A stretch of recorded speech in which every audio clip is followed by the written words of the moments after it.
was pretty funny. Dude, I love talking about the pit. I've never really been involved in the pit. Yeah. But like I love talking about it. The pit conversations. I actually really love the pretty name legendary. too. It is pretty sick. When someone's like, "Yeah, I got hurt in the pit," I'm like, "Oh, I get really fired up." Yeah, Like, "Oh, you're that's like, sick." tell me about it. Yeah, it just sounds so like The crazy. pit stories are something different, dude. They're like, I got my whole jaw knocked off in the pit one time, dude. This guy, he threw a ladder. Dude. Like, I'll say like the pit videos, those can make me like physically cringe sometimes. I like they like lose control of the outside of their arms and like use their torso to like swing them around. Yeah, then like they'll make contact with like a real like petite woman. Yeah, and she'll fall to the ground and no one will care. KO'd. Yeah, for real. Just absolutely. It's like, who KO'd. convinced her to go? Yeah, that's a wild. They're like, move. bro, come to the pit. It'll be crazy. And then she gets slept. Like slept. Yeah. Explain that to your parents. What happened? And I see some dudes throw some like crazy, like freaking wild kicks and stuff like that, jawing people. Yeah, I've never heard anyone discuss like, there's general rules for the pit. Oh, absolutely not. Anything goes. Yeah. No laws. That's the closest thing to a purge we're gonna get. That's why they call it the pit, dude. For real. never know what's. You got to be real to enter the pit, dude. Straight up. What a good name. Like it's like it's like pigs. I feel like associate the pit with pigs. Yeah, dude. It's just it's like so wild. It's dehumanizing humans for sure. Like it's really just you got to go out there and that's where you unleash your inner animal.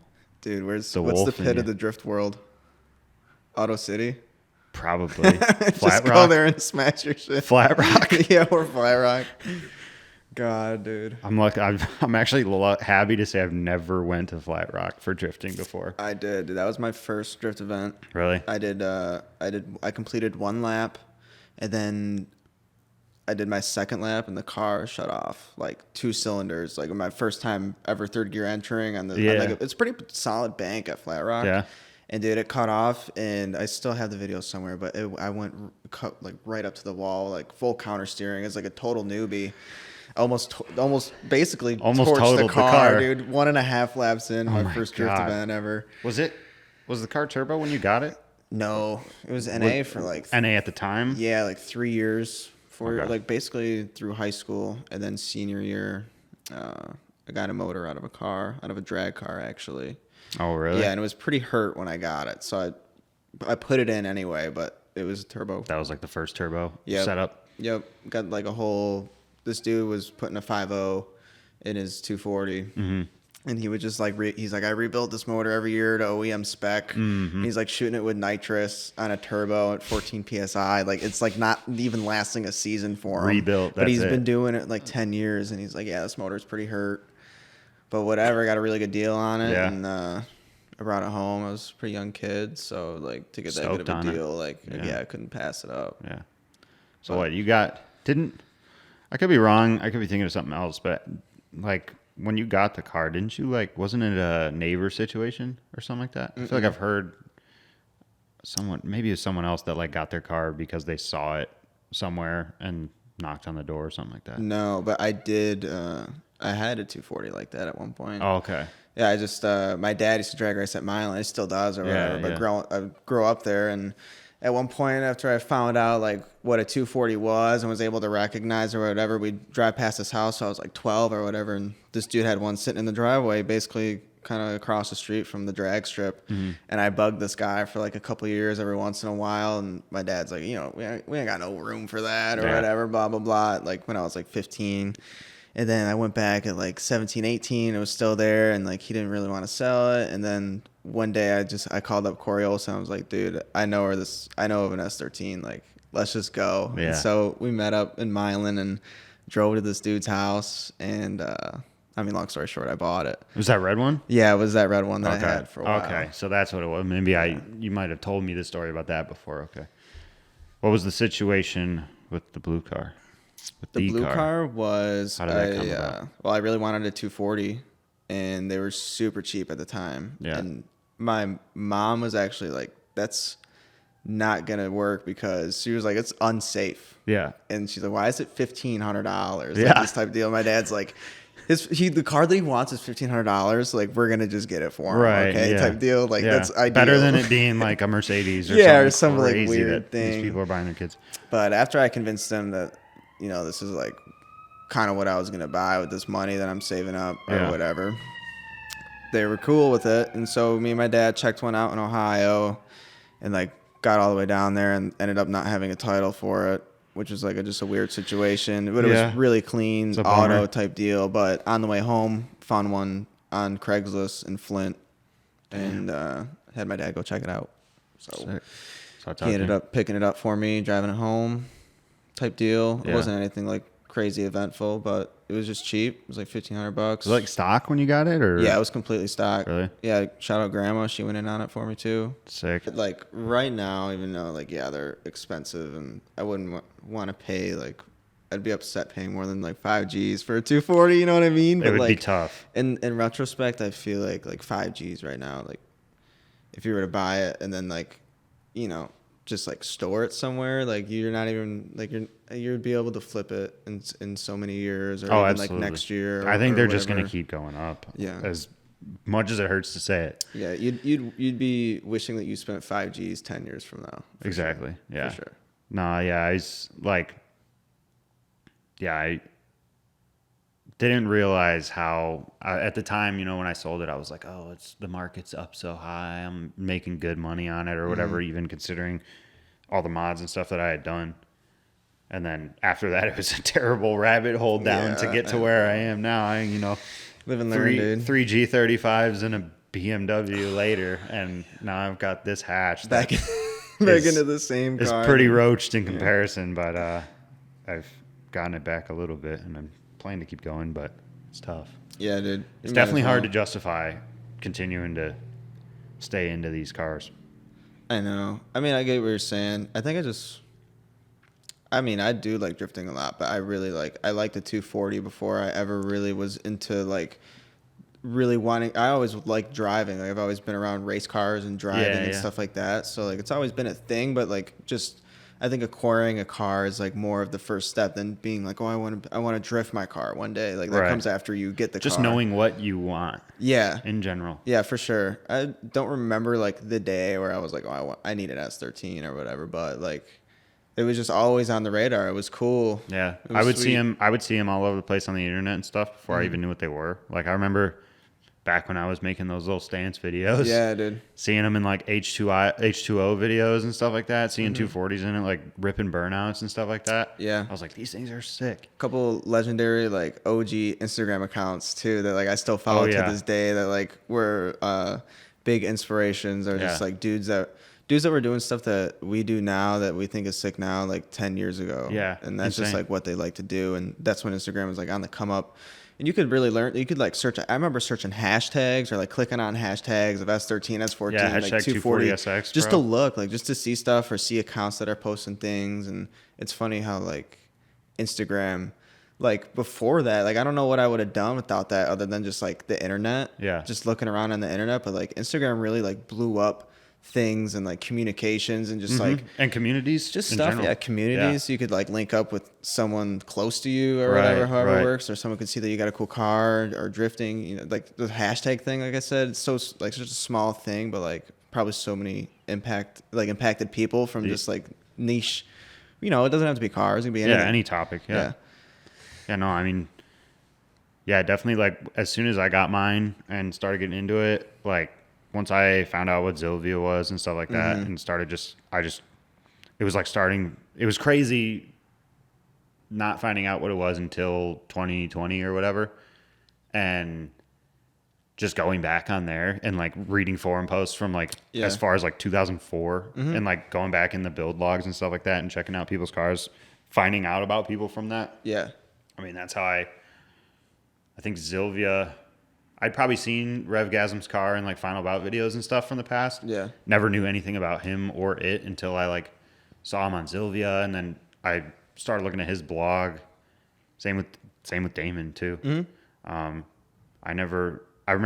think I like in history seen pictures of his car from back in the day and remember just seeing like a super cool 240 with Michigan plates. And at the time, I didn't know anybody in the States, or not in the States, but in Michigan with any cool S chassis or anything like that. I did. Just because I wasn't involved. But once I saw that, I was like, there's stuff like that here. So it's kind of like just insane to think that, you know, reading these forum posts and stuff like that and finding out, oh, people live nearby. And then through that, I find them on Instagram or whatever. Now I'm like friends with Damon. Yep. And we've got the group chat. Barbecue going. The barbecue group chat. Yeah, getting a barbecue once a year. It is wild how it comes full circle like it's that. It's like sometimes I really do hate the internet, but it's like the amount I always am telling myself I want to like take a break from social media or whatever, but it's like I keep in contact with so many cool friends and stuff through that. And cars are my biggest hobby, and all my like best friends with car stuff, I talk to them online more than anything. So I mean, yeah, you're in total control of like what you're doing on the internet too. So like it's kind of like on you if you want to have a good time on there. I feel like a lot of people try to have a bad time, and it's like, what are you doing, dude? Yeah, dude. I get what you're saying. I use it like only for cars too. So like anything I see is just like my friends or just cool stuff that I like seeing. That's what it's been. That's what it's become for me too. It's like, you know, I used to post everything on like my Instagram and stuff like that, and now it's literally just become cars only. And it's like, you know, it's one of those situations where like don't worry, I'm not a car. I'm also a person. But I know. I'd rather have human interaction in person than on social media. Like, it's really more of like an archive for myself at this point. Yeah. Just like being able to look back at stuff. Like people don't realize Instagram has unlimited free storage. Yeah. Like you could post a million images. Photos and not take up a lick of space on your phone. It'll just be there. Just write the password down. What are you going to do? Yeah, I know. Just know your password to get back in. YouTube, free storage. Also, yes. You can private that video. You can keep unlisted. Yeah. 700 movies on your YouTube on private. Yeah, if they're private, YouTube won't come after you for the copyright, bro. Hey, you didn't hear from me. Yeah. So getting back, I guess we tangented off a little bit there from the story of your car and how it came about. So you said you had it for a few years before you turboed it then? Yeah. So that first event at Flat Rock was NA then? Nope. At the time? No, really? So my first event, I actually just had to recount this because I was like, I couldn't even remember. Someone was like, when did you start drifting? I was like, I don't even know. Yeah, I can't remember, but it was like mid 2019. Okay. So I graduated in 2017. So at this point, my motor had so after I swapped it in high school, I put the turbo motor in, and eventually was losing compression. I had a bent rod. It was just time to get pulled. So I pulled it. It got built. Nothing like crazy. I mean, just Manly rods, Eagle piston, whatever. I literally can't even remember, but anyway, just basically got refreshed. Yeah. So I had it refreshed for like a year and a half, and then I took it drifting when I was 19. So like I said, mid 2019, go there, do my first event at Flat Rock. I get like a lap and a half in, like I say, and like the car is not firing on 2 cylinders, and I can't figure it out. Like something weird happened. Yeah. Long story short, like I called my mom up because I street drove the car there. So it's like the first event I've ever been to. I street drove the car there. Of course, it breaks right away. So I get flat towed home like 60 miles. So I've spent so much time on a flat tow. I don't even want to talk about it. It's insane. But anyways, I get towed home and the car like fixes itself. Like type deal, like as they do. Yeah, unfortunately. so I can't even recall what happened or what I did to fix it. But after that, I hit like one more Flat Rock, like not too long after that, and had like a full day of drifting. Okay, and that's when like it really stuck. I was like, this is it for sure. Even though like Flat Rock is quite questionable. Quite a questionable track. It's definitely a circle racing track. Yeah, no doubt. That's and like sure. they crash buses there, they roll buses there. Like we did a track walk before the event started, and we were picking up pistons on the ground, like crazy stuff on the ground, and they're just like, yeah, this is what we're gonna have to deal with. It's a questionable place, but it is fun. You can go there and have fun and learn there, dude. Met some friends there, met some sweet friends there. Yeah, and had some good times there. I mean, it was sweet. It's crazy. Like when I found out Flat Rock had drifting, I thought it was pretty cool because a childhood friend of mine growing up, he kind of is probably part of why I'm into cars, thinking about it. More than just I liked cars growing up or whatever, but with him, I was around them more. Him and his dad actually both do circle track racing at Flat Rock. Nice. They both have like stock cars or whatever, but That's cool stuff. being around that stuff was super cool. But I remember I was like, oh, they do drifting there. And then in my head, I was like, isn't Flat Rock a dirt track? And I was like, why is there drifting there? And then I was like, it definitely isn't. But I don't know why in my brain I was just like, oh yeah, those races back in the day were all on a dirt track. But that's not how that works either. So Yeah, dude. And that dirt racing stuff's fun. oh yeah, no, dirt racing's crazy.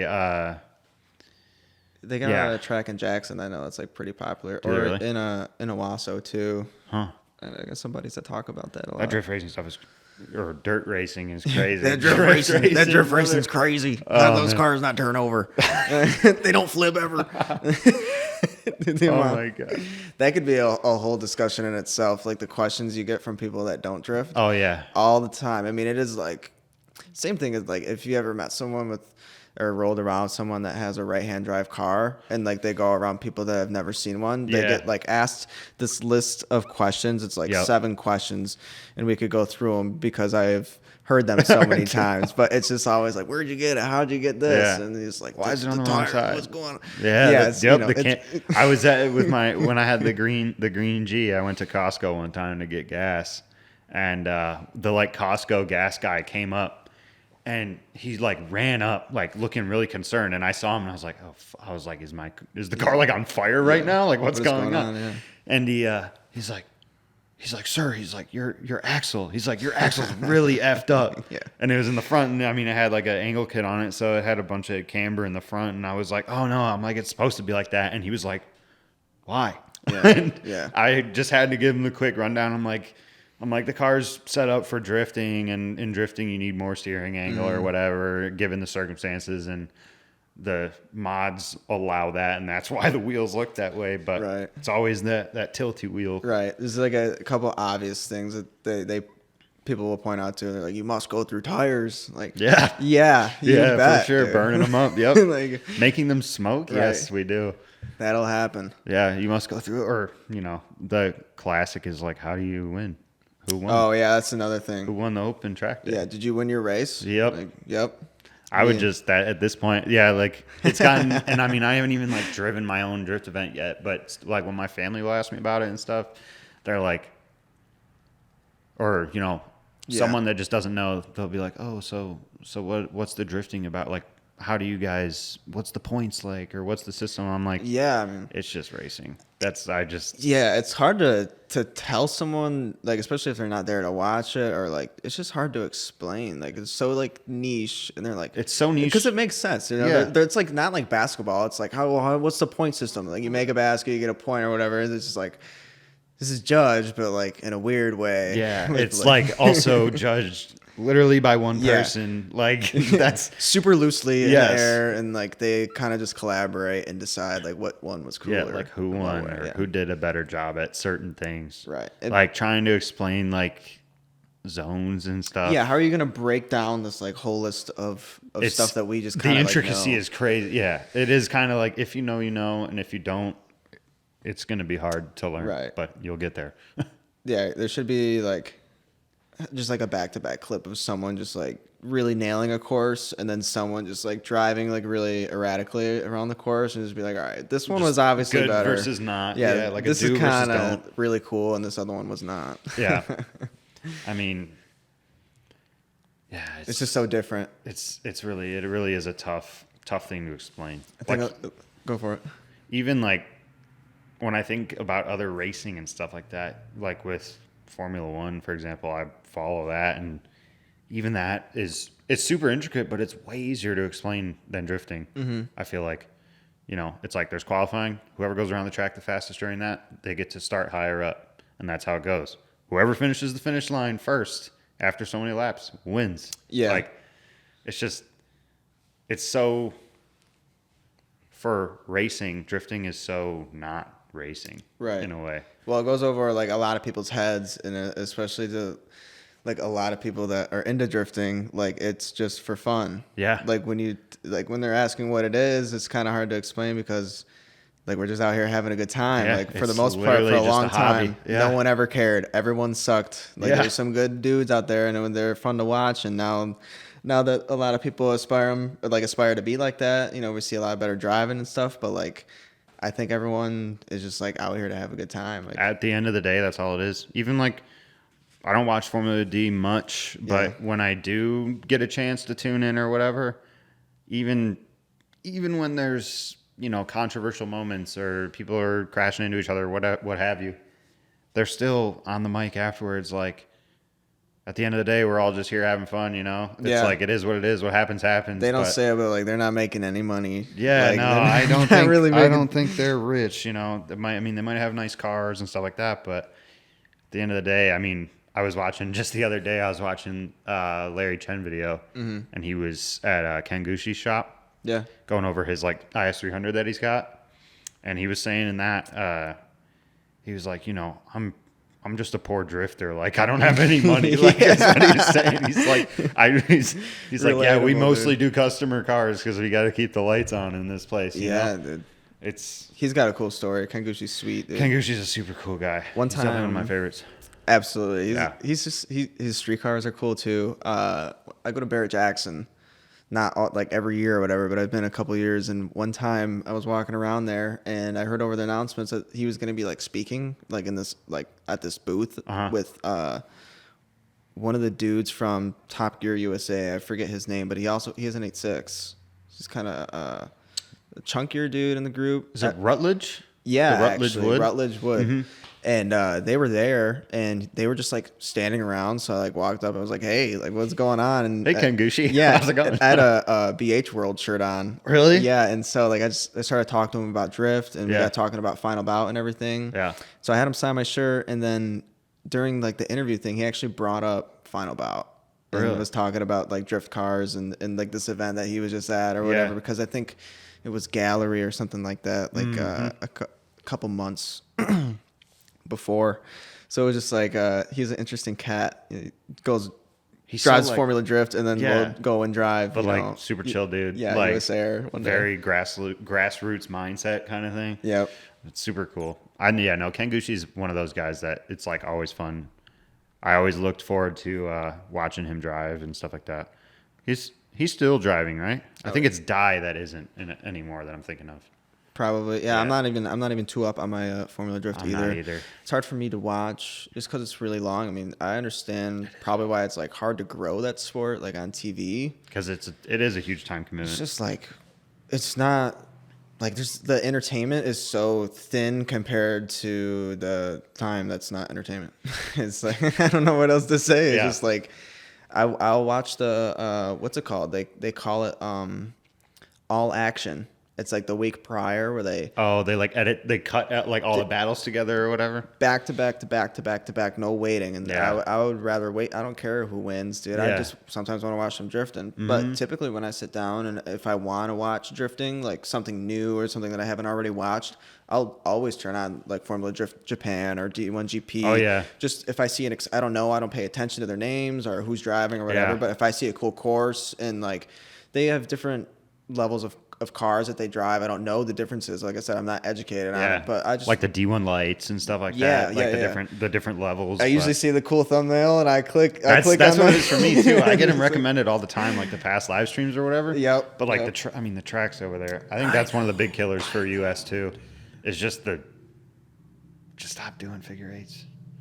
Figure eights and ovals are just that many mines. Yeah. And like this amount of money and like availability and with all those mines, they and I'm sure they could, but like what they put together sometimes is just so questionable. Yeah. And maybe I couldn't do better, but I'm just like, dude, what do we have so much to look up to, so much to like aspire from, and a new idea. Like let's try something new. Like they got so many complainers. Like voices I feel like drift dudes are not afraid to talk. Absolutely, they're just like in the comments section. There's like 10 meme pages for Formula Drift. Oh yeah, no one's afraid to express their opinion. I think Formula Derp's got more followers than freaking Formula Drift, dude. It's just like, and they point out some stuff that is just so questionable. I like the entertainment that I know a lot of people don't like them, but the Formula Dirt is like It's pretty good. so It's fun. it's just like hypocrisy exposing sometimes or whatever. It's just interesting takes. Sometimes I don't agree, but it is what it is. I mean, I'll always say I do think like Formula D is great for the sport, obviously, because it's introducing crazy audiences to it that, you know, I would even some people at work are like, oh yeah, I turned on this like Formula Drift. Like someone at work was like, yeah, because they know I am into that stuff, and I was like, oh really? I'm like, what did you think of it? They're like, it's so cool. And like that same guy, he sent me TikToks and stuff of like, I don't think it was FD, but it was competition. I think it was like maybe like the British Drift Championship or whatever. Yeah, inside. Yeah, and it was like just some clips from that or like some crazy battle, and I was like, it's cool that he's like hyped on that now and like watching videos of it on his own time. Yeah. It's cool that there's people getting into it from that. Right. It's always good to grow the sport. Right. Like that pro stuff is cool. It is very rowdy and loud and very spectator. I can't imagine. I definitely, even not being, you know, I think it could use a lot. I still like aspire to go to an FD event sometime. Just to experience it. I gotta go. Even just one time. I just want to experience it in person still. Yeah. And like I've like sometimes when I talk about it, like I slip up when I say it, and I think I need to think of something else to say because like I've talked to people that like will crew in Formula Drift, and I'll just be like, yeah, I don't like Formula Drift, but that's like not what I mean to say. Yeah, it's like I love that Formula Drift grows a sport, and like it's getting out there to people, and like more like your random coworkers like all about it now. Like that's sick. Like more people need to be into drifting in order for it to be better. I feel like even though it has its downsides, and that it's not that I don't like Formula Drift. It's just that I like a different kind of drifting, a different level of drifting. It's just I'm in it so deep now that like I appreciate this like small niche group of thing over just the most professional elite level. Right. If that's what you think Formula Drift is. Yeah. No, definitely. I'm like same thing here. It's just like I enjoy different aspects of drifting than just the one-on-one competition kind of thing. Yeah, that's fighting to win. Yeah, exciting solo runs need to make a comeback. I think that is like such a slept-on thing right now. Like I feel like growing up, all I would see is like cool like option videos of crazy solo runs of like dudes barely staying on track or keeping it together, like throwing it in heavy, you know, wherever we're at, Bahoku, big Nico. entries. Yeah, I mean, it like that's sweet. I want to see or have someone put together a like a solo comp somewhere. Like Jackson would be sweet. Like just like throw down, like be entertaining. Just like the best lap wins. Yeah, like we want to see limiter. Like we want a little dirt drop action. Yeah. Like we don't care, you know. Like that just be sweet. Get the crowd going. Yeah, dude. Yeah. That's so. Yeah, no. Even like just seeing, even sometimes watching competition, like when at the Jackson event, watching everybody drive and just seeing like even some people's single run. Verse even with the car tandeming with them, I would just be paying attention to the one car and just get like beyond hyped kind of thing. Like Corey, all Corey Misko, shout out Corey Misko. Yeah, for real. Shout out Fresh Produce. Some of his lead runs were insane. Yeah, and his consistency was nuts that weekend. But like even hearing his car and stuff. On limiter, the AK tune, bro. Yeah, that adds to it. BMW, the BMW owner. It sounds tune. Good. Yeah. Yeah, it sounds crazy. And like, if I was just driving around and saw like some G35 or something with the pop bang tune like that, I cannot stand it. Yeah. But then hearing that at the track, it's just like, I don't even know. I'm not the type of guy that would like jump and scream at like a drift event or something like that. But I was like jumping and cheering and yelling. Right. And dude, that's what happens when you are cool, when you drift cool, when your drift car is cool, and when it's making cool noises.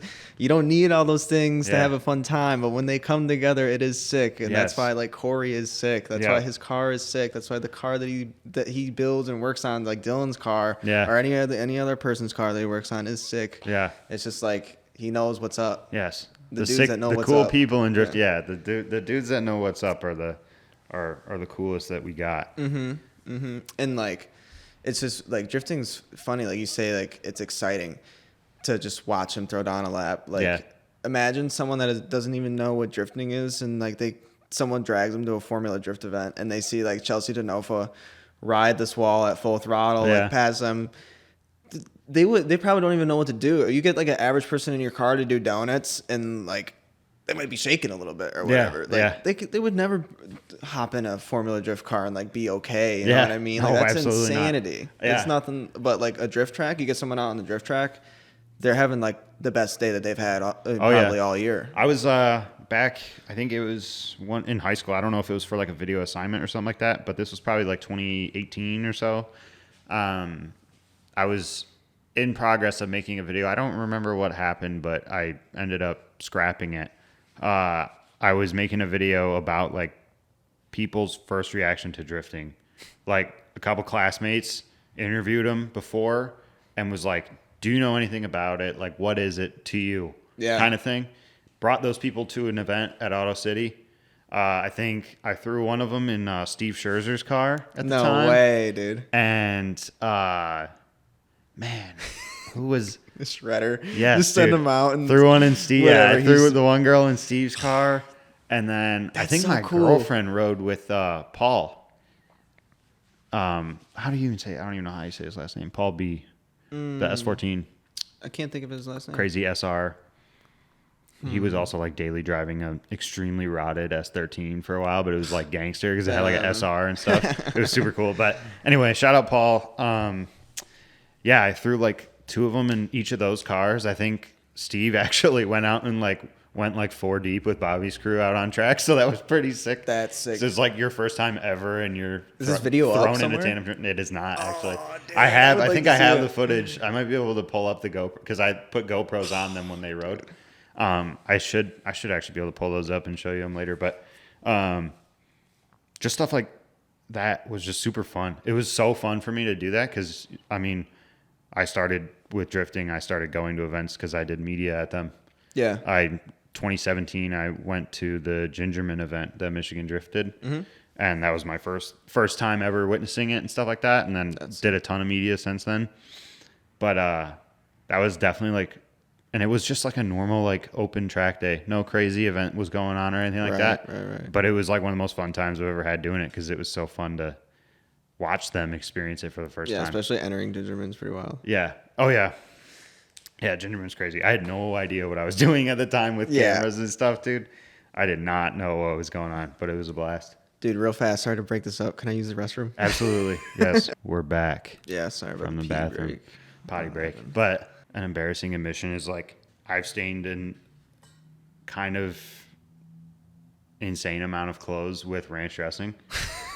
Because, like, I don't know what it is, but that, like, dude, something about it, that, like, inner, you know, that I'm, like, apish with ranch dressing at restaurants. Something about it, my inner caveman comes out, and I'm just, like, I just drip it on me with, like, French fries or chicken tenders or something like that. In the world. Destroyed so many shirts, and, like, so many shirts that I love, and it's just, like, I can't wear them again, like, for a serious manner. And all my other shirts are destroyed probably from the garage or something, but yeah. Yeah, sucks. I know. That'll happen with everything. It can't even refresh the car. You refresh the car, you destroy it. Yep. Just get it over with. Yeah. That's what it seems like anyway. All right. Oh, shoot. All right. So I've got the Instagram pulled up. That's right. We're looking at some history. Looking at some history here. Yeah, we're back in 2016. So it looks like you would, for a while, obviously for a while, this was your daily driver, huh, too? Yeah, so, I mean, it was my first car. It was my only car. Okay. And it ended up getting blue pretty fast. So, that first, I'm trying to think, dude. So, I think that first year, so the first year I had it, I got it in, like, July. And then I was working at a collision shop at the time, and like this thing was pretty rough on the outside. I had like tons of dents, and like had some rust in the back or whatever. And like talked to the collision shop about it, and like we kind of know them. Yeah. We know the family that owns it, and they were down to let me paint it there. So like in the garage, me and my dad kind of made it a project. I wasn't even like 16 yet. I turned 16 in November. Oh, so you had some time to tinker with it before you can even drive it. Yeah, we would just work on it all the time. Go out in the garage, like circle stuff in Sharpie, like what we got to fix or whatever, and like we set up a booth in the garage, and just picked at it for a while and like got it prepped for paint and like sprayed what do you call it? We sprayed the primer inside the garage. Okay. After, we did all the body work. Yeah. And then mid like October, brought it in and sprayed it on a Saturday, and didn't even I think it sat there for like 6 hours, and then put it in the trailer and brought it home. Oof. So after that, it was blue. So I didn't have much time with it, gray, but it was pretty beat when I got it. Yeah. So it deserves some loving. And it's a sick color.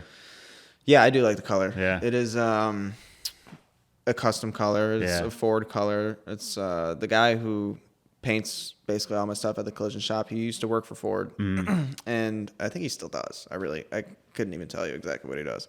But anyways, he gave me a bunch of color swatches. I told him I wanted blue, kind of described what I wanted, and he gave me like 10 to choose from, and they were all pretty close to that, and I ended up picking up that one. But it is cool. I do like the color. It's pretty unique. I mean, I do like blue. It's not my favorite color. It's not like the color that I was going to paint my next car or whatever, but it's cool. It's interesting. It's pretty unique. Blue a lot.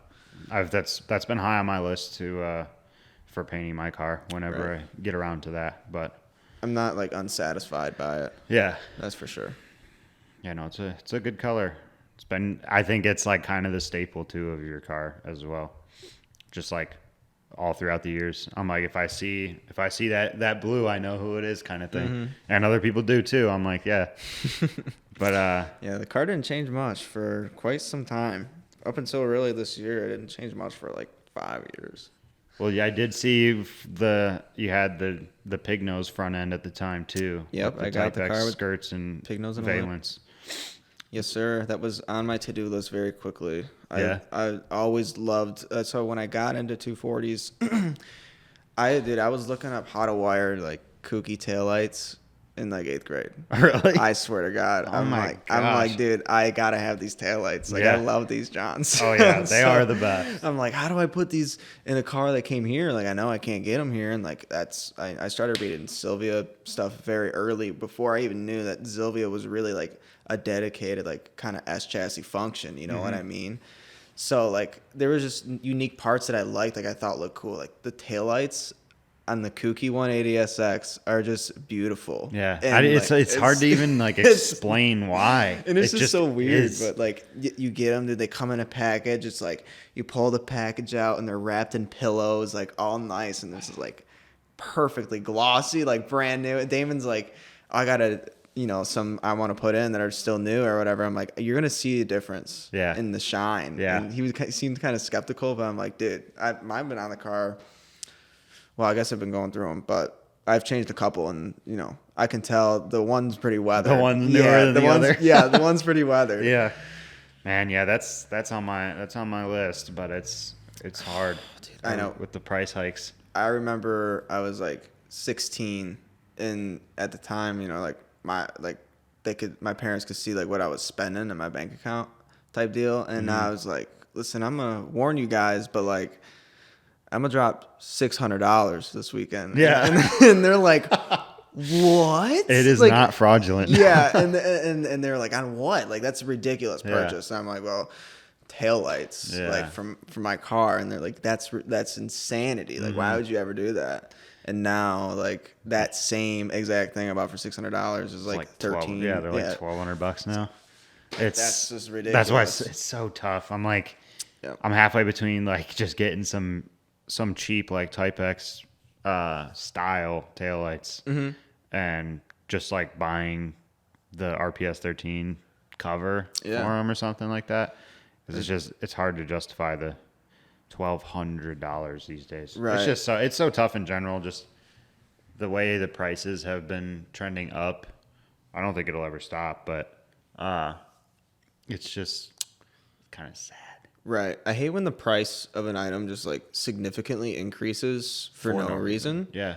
When like, I don't know, or it's just like a popular item and it gets discontinued. It's like, what? I understand things happen, but there's so many parts that have gotten discontinued that I'm like, I know that if they weren't discontinued, tons of people would still order them. Like, no doubt. Obviously needed. Yeah. Yeah. It is weird. I wish there would, I mean, there's great amount of support for these cars, luckily still from OEM, but I wish there was more. I try anything I can get OEM. I just do it because it's way better than whatever they got. I will say that, yeah, there is some companies now that are making stuff that's like OEM style or whatever that seems promising. Yeah, I know a lot of people like complain about J replace. Yeah, I've seen some complaints about like the lineup for it, but dude, I see a lot of haters that have never even bought them too. Yeah, and I see a lot of dudes that have bought them and are like, these good. work. Yeah, they work. But it's like, I'm like, where else? You're not gonna find anyone else stamping metal fenders for one of these cars for real for that stock cheap spec. Yeah, and then you're gonna complain that your like twisted up drift car didn't fit it properly. Like, dog, your car's been through 24 owners. I bet you any other fender's not gonna fit. Yeah, yeah. Like the internet's crazy. Like the internet is crazy. You gotta like when that happens, like when J replace happens, like the lower panel on the kooky taillight kit that we're just talking about right now went up in price because that thing got discontinued. J replace came right in. Made new ones? Yeah, made new ones. Yeah, dude, right away. That's great. I was just looking at like the pricing and saw how much those went up. And like you can still get them obviously if you buy the whole kit, but buying them solo, I think they're like $500 or something. Yeah, crazy probably like something that. ridiculous. I actually, when they had announced that like it was gonna get discontinued, scooped up. Hard saying. Oh, really? Yeah, I scooped up. I was like, stock up. Yeah, I was like, they're pretty cheap right now. Some stonks right there. Yeah, well, I mean, J replace, like I was trying to get to say, is like when a company like that pops up, like we got to use that. Yes. Like, please try. Like, I think I will order fenders from them, to be honest. Dude, I mean, imagine if they didn't get any feedback. They would just think that they're like making like the best thing out there. Yeah. But in reality, like you probably should like let them know. Yeah. If it doesn't line up, let them know. I mean, like I said, it probably is your car. Yeah. I mean, I already fear that with mine is that's going to be the case. Right. But I mean, it's so easy to make them work. If you can't make that work, I don't know what to say. Go buy a busted 240 fender from Marketplace or something, dude. Yeah. Go buy a fender off of another bent car. Right. It'll line right up. Dude, for a while I was trying to stock up fenders because like that, everything just runs thin or whatever. There's a lot of them, but like never would I have thought that some company was going to come around and be like, yeah, we're going to offer what, it's kind of necessary. Like, and then we're going to offer brand new availability. Yeah. Just like, and it's, not everybody cares so much about having like the stock metal fenders or whatever. A lot of people are okay with just like moving up to fiberglass or whatever, like getting small overs, but I like that they are making metal fenders because I'm one of those people that's like stock body as long as humanly possible. Dude, I love metal fenders and they hold up. Yep. Like, I don't want to fix fiberglass. Yes. I had mine cave in with my door, dude, and I popped it right out of my glove. Yeah. I was like, I don't even want to replace it, but it is tearing. So maybe I might, lay some weld on it. Yeah, I might do some J replace. We'll see what's up. But I think they sell them individually too, right? They don't just sell them in pairs. Yeah. But like I said, I stocked up a few years ago, so I'll run through whatever I got in the attic, whatever my dad's killing me over trying to get rid of. Yeah, no, it's also tough like in the Midwest in general. Trying to like if you're in the salt belt, trying to find like metal panels and stuff that are in good shape. Right. I mean, I kind of like struck the lotto with my fenders that I found. Even though like the one side's got some dents and dings and paint chip that's starting to rust, there were some fenders I was looking at that the bottom bolt holes where they meet the pinch weld were completely gone, like rusted away. 100%. And I'm like, I can't justify, spending $200 on some fenders that I can't even zip tie to the bottom of the car. Yeah, like, there's nowhere. You'd have to refab something, dude. Yeah. Imagine how many cars are just gone to waste because of weather. Oh yeah. I mean, down south they survive. Yes. But here they just eat away. And it's always fun watching like people from like out west or down south like react to some of the rusty cars that they see. Yeah. And like, cause I used to be a lot more anal about rust. Like the coupe was rusty and I wanted to get it fixed up, but it was only really on like the body. Yeah. The hatch has rust on the rockers, and I'm really not worried about it. I'm like, I'm gonna clean it up and lay some of that like rocker guard paint over it and call it good. That's what Put a side skirt over it. Like, I bought clean cutoffs from another car. Like I have under my deck, I've got rockers with zero rust on them, cut off a car, but I don't know if I'll ever even install those. Yeah. Well, keep them. I am.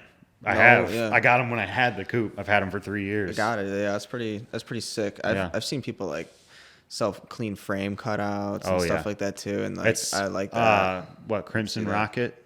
Yeah. Yeah. He's clutch with that. I've seen he's cut up quite a few like good California cars and shipped like quarter panels and stuff like that, and it's pretty necessary for the restoration kind of guys out there. It is pretty crazy. No one's like trying to stamp out a quarter panel yet. Hey, I could see J Replace doing it. They seem to be doing what the people want. So yeah, I guess it'd probably be hard to find a clean one. It probably would. But yeah, and I wonder. I mean, I have no idea what the cost of stuff like that is to R&D. So yeah, dyes and stuff like that gets crazy. Like that's a whole nother realm. Yeah. People don't think about when we realize like, oh, we need that. Like like, so easy to say. That? Yeah, so easy to say, but yeah, it is a like, big there's deal. No profit. That's why. Like, do you know someone with like $200,000? Yeah, yeah. So we can buy the CNC machine. Yeah, one. Yeah, so one CNC machine, so we can produce like one quarter panel a week.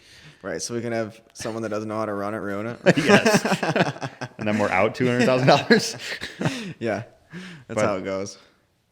Everything's a process, but like I said, when gotta just appreciate what we got. Yes, especially when people are dropping new stuff. Yep. Even like you see people like just make like 3D print stuff. Like I've seen like covers for the wiper motors and stuff that looks really clean. Like clean up an engine bay or whatever. I actually want one of those. Dude, I forget English Tune. Really? I think it is. I think it's English Tune. They make for in the wheel well too to protect your wiring harness as well from like rubbing on the like on the fender well. Yeah, dude. They make like a little metal channel for the wire to go through. They make a lot of good stuff. I still have.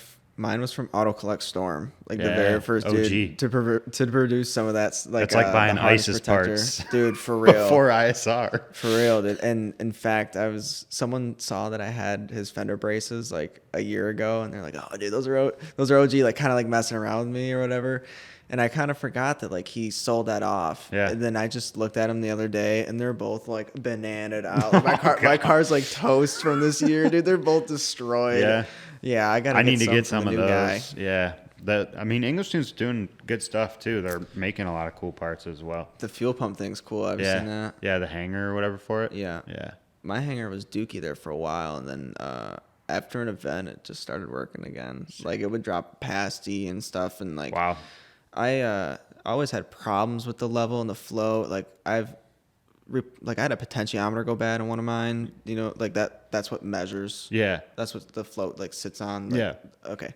So that went bad in one of them. So I bought a new one, and like it was still like fluctuating on the gauge because like my cluster went out too. So I was like, okay, well I don't have miles to go by anymore. Yeah. I gotta have a working gas gauge at least. And so like nothing would fix it. Yeah. And I even like there's like a grating on the inside of the S13, and like mine was like flopping around. I was like, for sure it's getting caught up in that. So right. Like, pulled that out, like had my arm in E85 for like an hour getting that thing out, dude, and it still didn't fix it. And I just go do one drift day, and like I think probably after I hit the wall, started working again. Knocked it back in. Yeah, who knows what's wrong with it? Or whatever. Wow. But, yeah, no, I mean I don't have a working cluster either.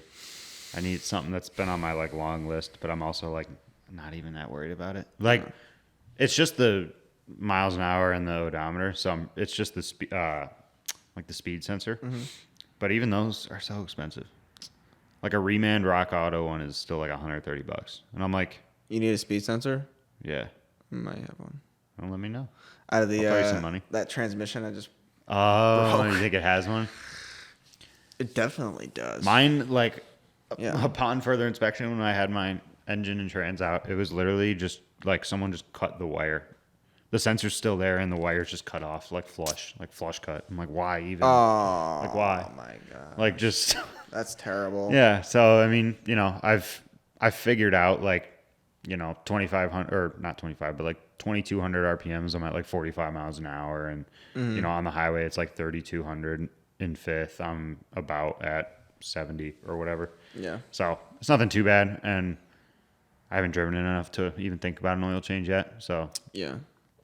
But dude, I can't get my cluster lights to work. It's been like 6 years. Did you replace the bulbs? Dude, I replaced everything. Really? I replaced everything. Check out the fuses. It's been years. I even Just put a new installed cluster like in? a little light bar. Yep, I've done new clusters. One year.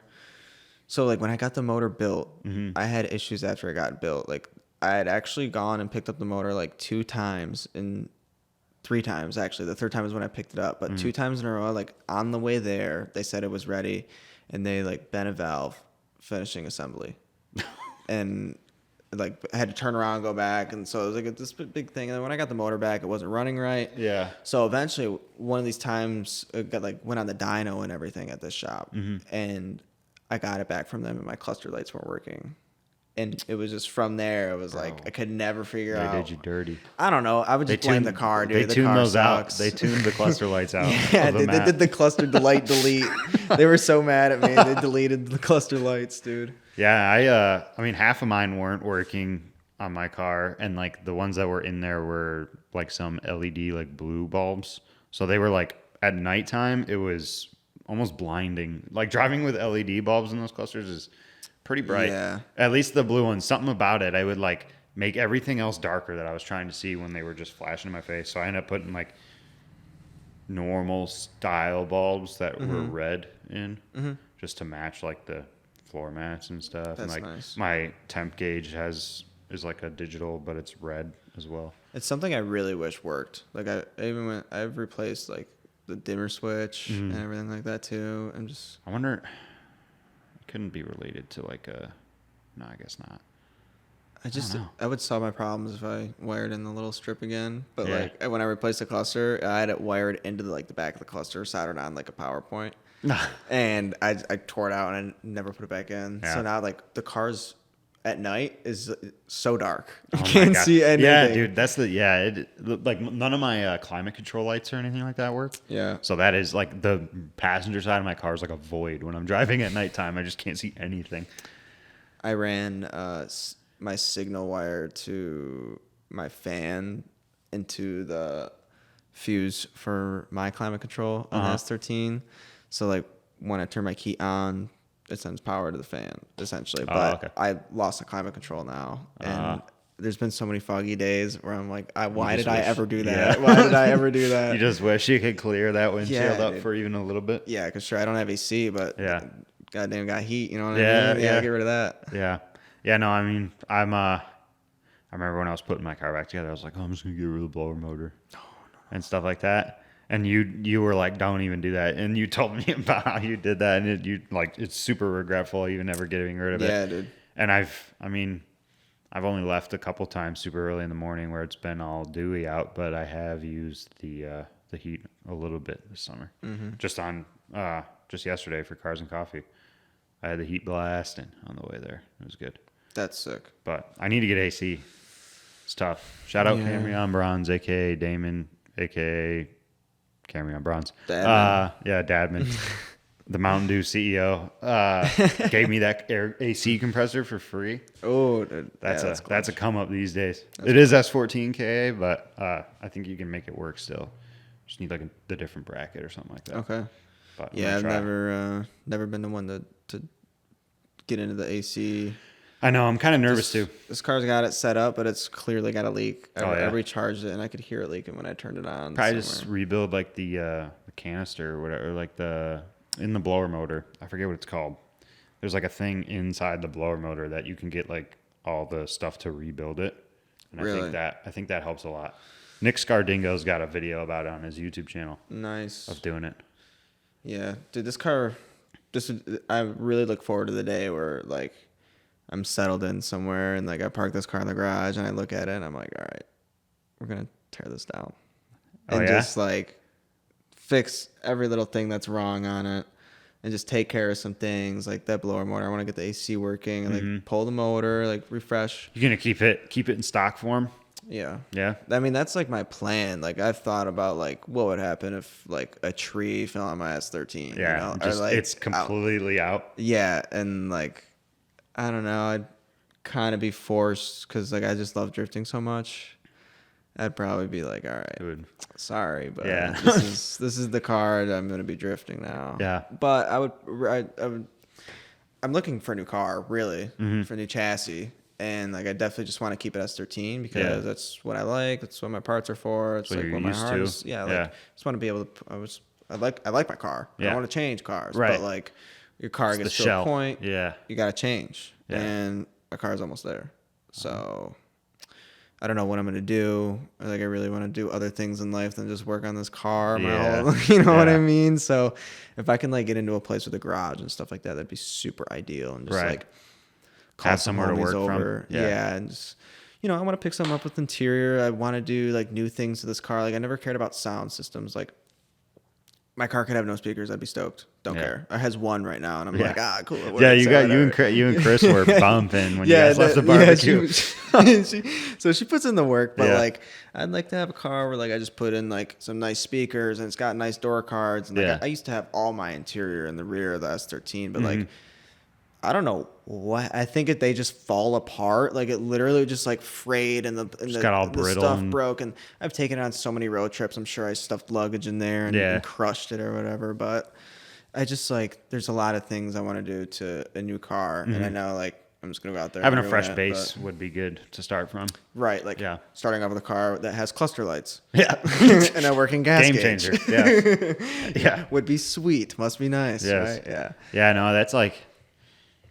I mean, obviously, as a lot of S chassis owners do, you think about selling the thing all the time. At least I do. But I still stay strong. I thug it out. But the thought of like sometimes selling that, saving up a little bit more money, and just trying to find like a stock base, and just work from there. Sure.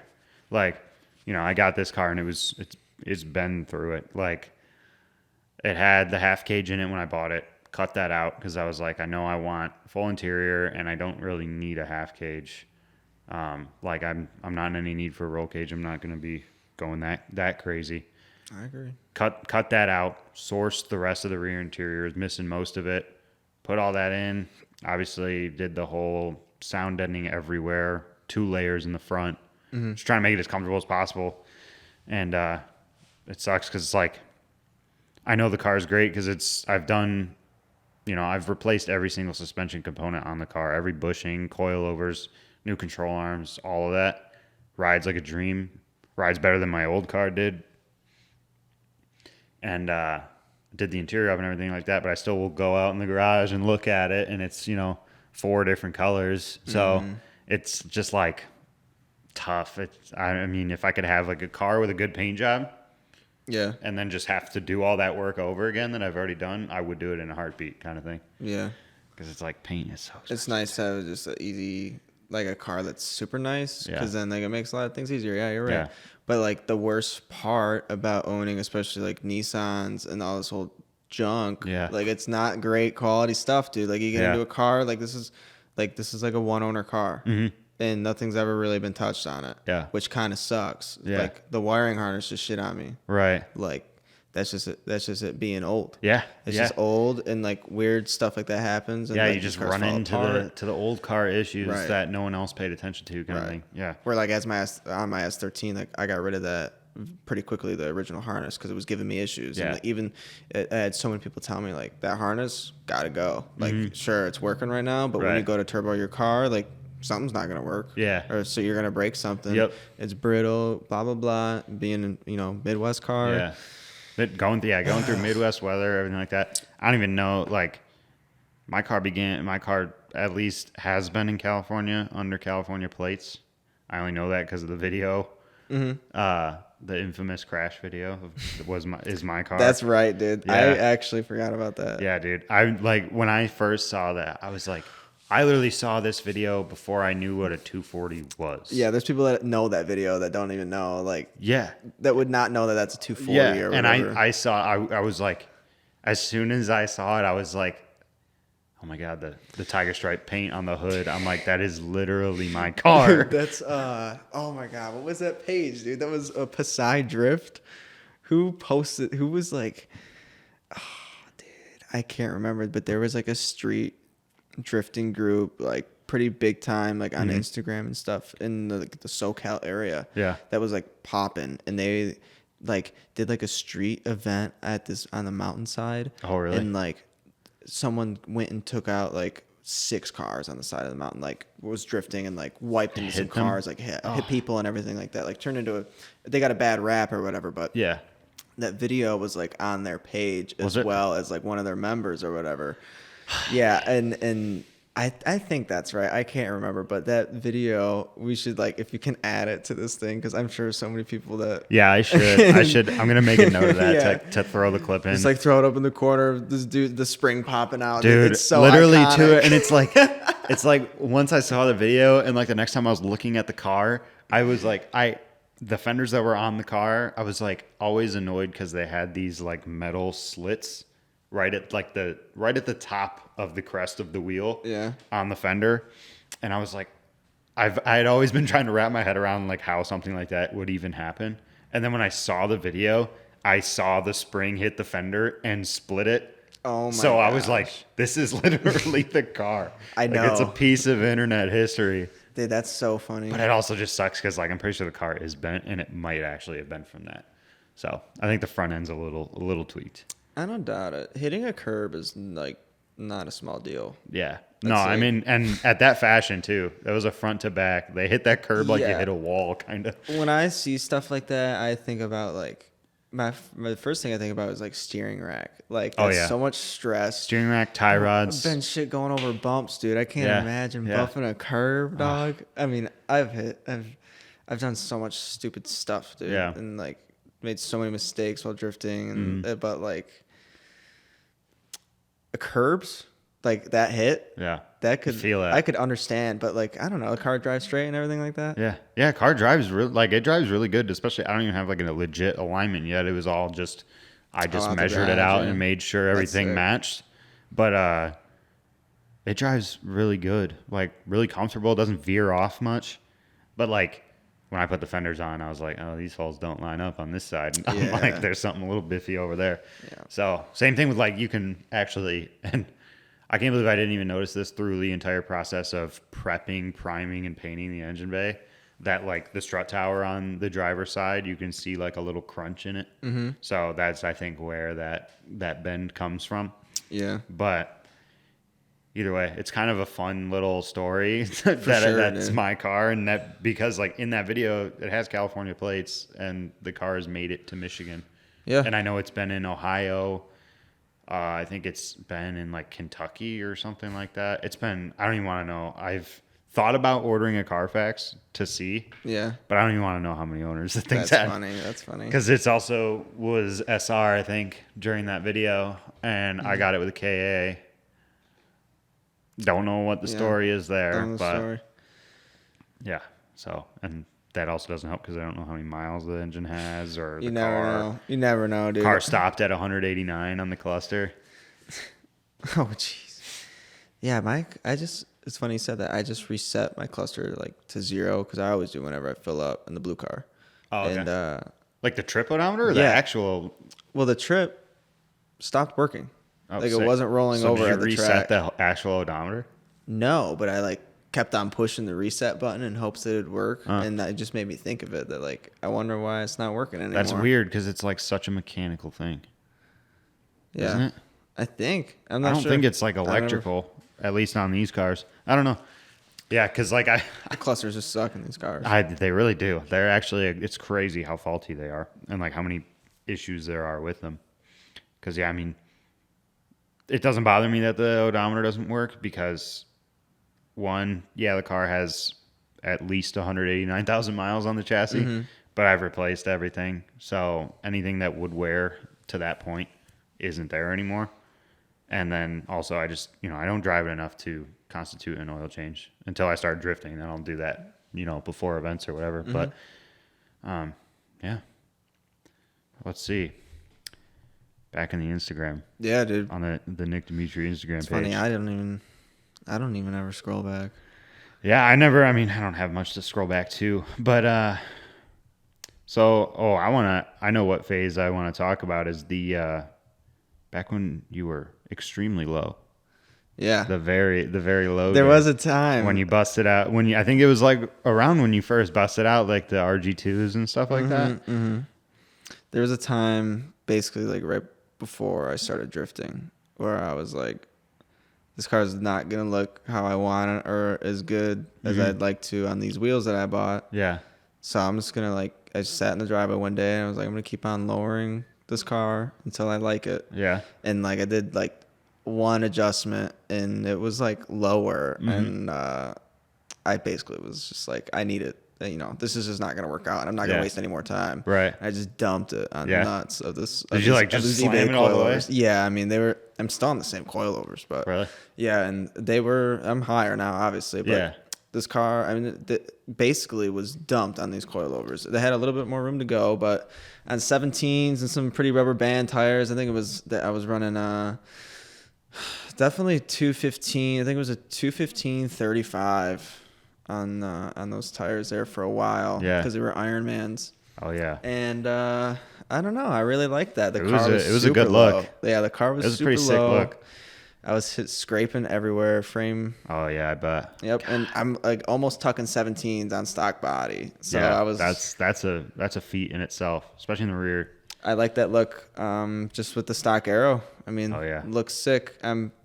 Like the car has phases. I don't really like think about the car in phases, but like that's definitely like a stage of the car that like I'm happy I did, because I got to see like what I feel like is my car like in its best like glory phase, where like like the stock body's clean, and stuff. Yeah, the paint's clean, the body's clean, everything's clean, the interior's nice, and like that when you start drifting, that stuff changes. At least from the beginner standpoint. I hope to one day like just have a clean car that I don't always smash up. Like right now, me and the boys, dude, we're getting better. Like, that's just all it is. Great. We're just learning, and like you're gonna mess up your cars. Every event that much better too.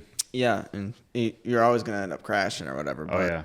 But if I can get to a point where I'm just like confident and can have like my piece of like art and like craft and thing that I've created and can do both, I'd be stoked. Mm-hmm. That's kind of like the goal, and then like you smash it and rebuild.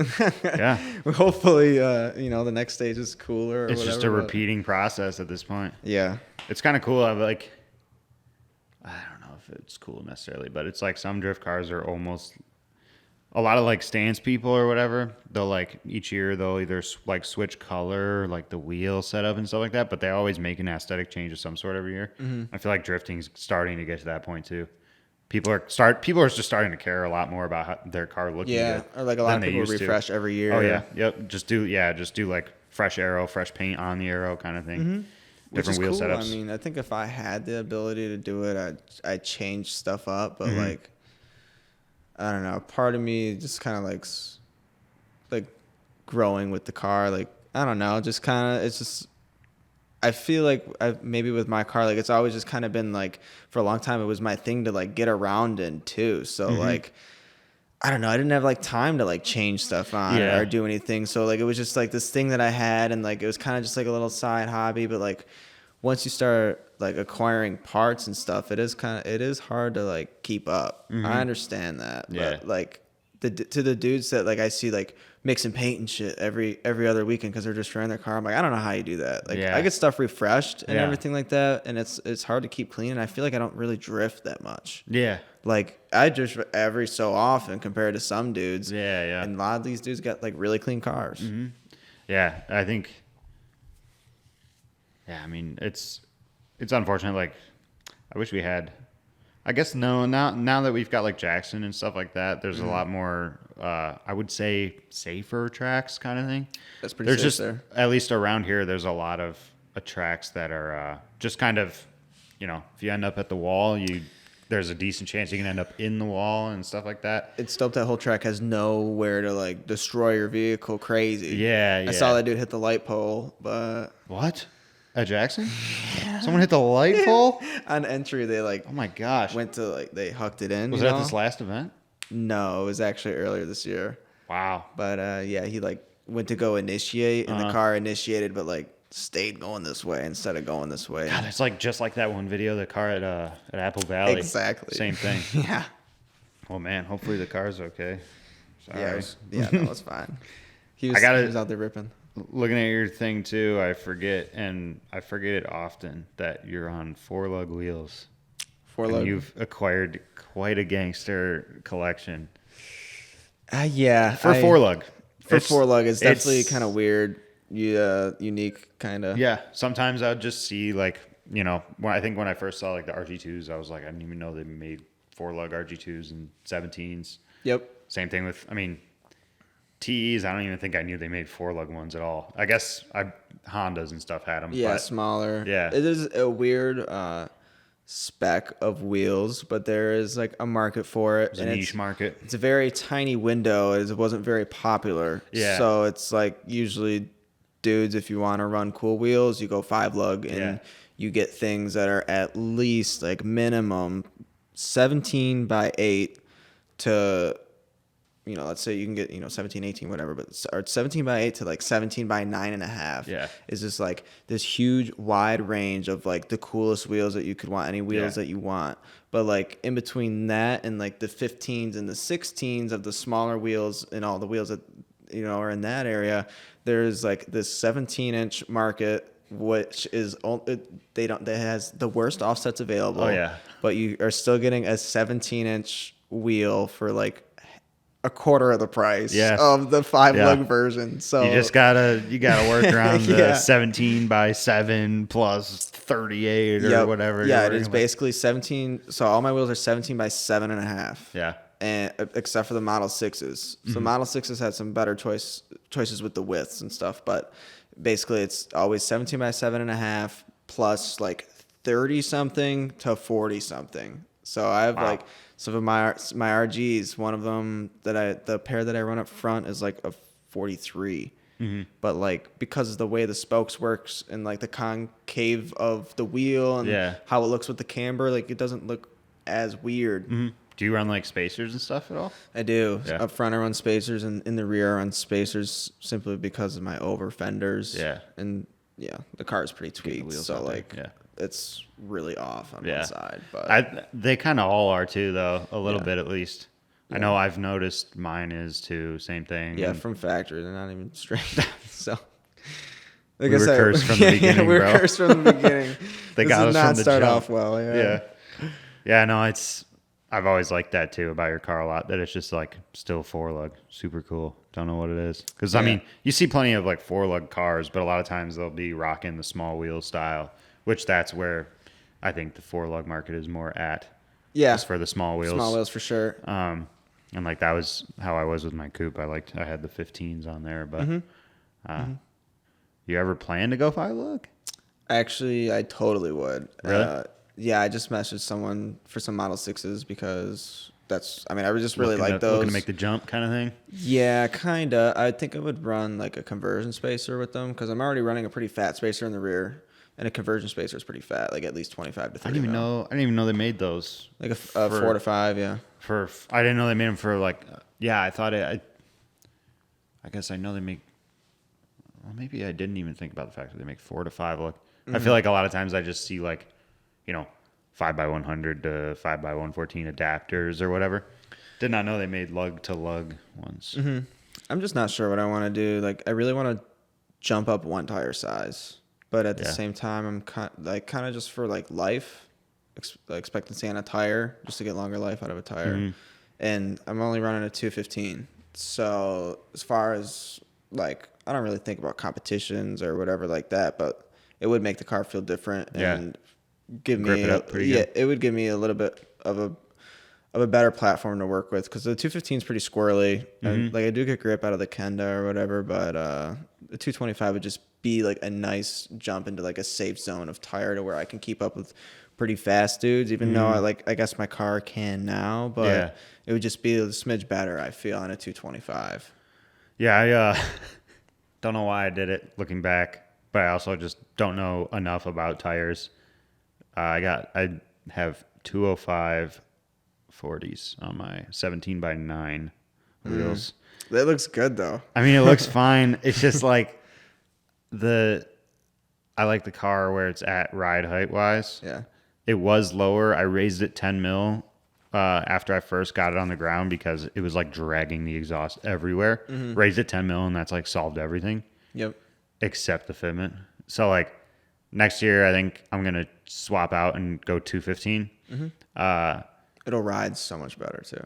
Yeah. It's a little not sketchy per se, but it's just noisy on the highway. Mm-hmm. It's real, like, just, I don't even know how to explain it. It's like, it makes the car more droney. Yeah. Just the tire noise. But it's also like, they're Z-Tex tires, which, if you know, they're super, like, stiff. The sidewalls are crazy stiff on those. Okay. So they were, like, nearly impossible to stretch onto the 9 wides. Yeah. Shout out Tim Hyatt. He made it happen, but yeah, looking back, I wish I never went with the 205s. They're very rubber bandy. Yeah, that's actually what I used to run on the 7.5s. Yeah, when I was low, it was 205s. Yeah, I think if I was more about it with the low, I mean, it's cool. I like it. I wish I had the balls to drive it super low, but I do cringe up sometimes when I scrape and stuff like that. Yeah, as anyone would, but. It's definitely nice now having, like, I just put a skid plate on it recently, which is good for peace of mind. Because last year I smashed the oil pan pretty good on a bump, and that kind of scared me forever. So yeah, dude, I got scrapes and dents on mine. Oh yeah, how'd that even get there? I dented it up pretty good, and I was just happy it didn't make any holes of any kind because that would have been a bad day. I've had a bent pickup too. Yeah, almost killed my motor. Definitely, maybe. Spin a bearing for sure. Yeah, no, it was more just like situation. Like, it was when I was getting the cage cut out. I brought it to a friend's house, and but the car was, I don't think it was legal at the time.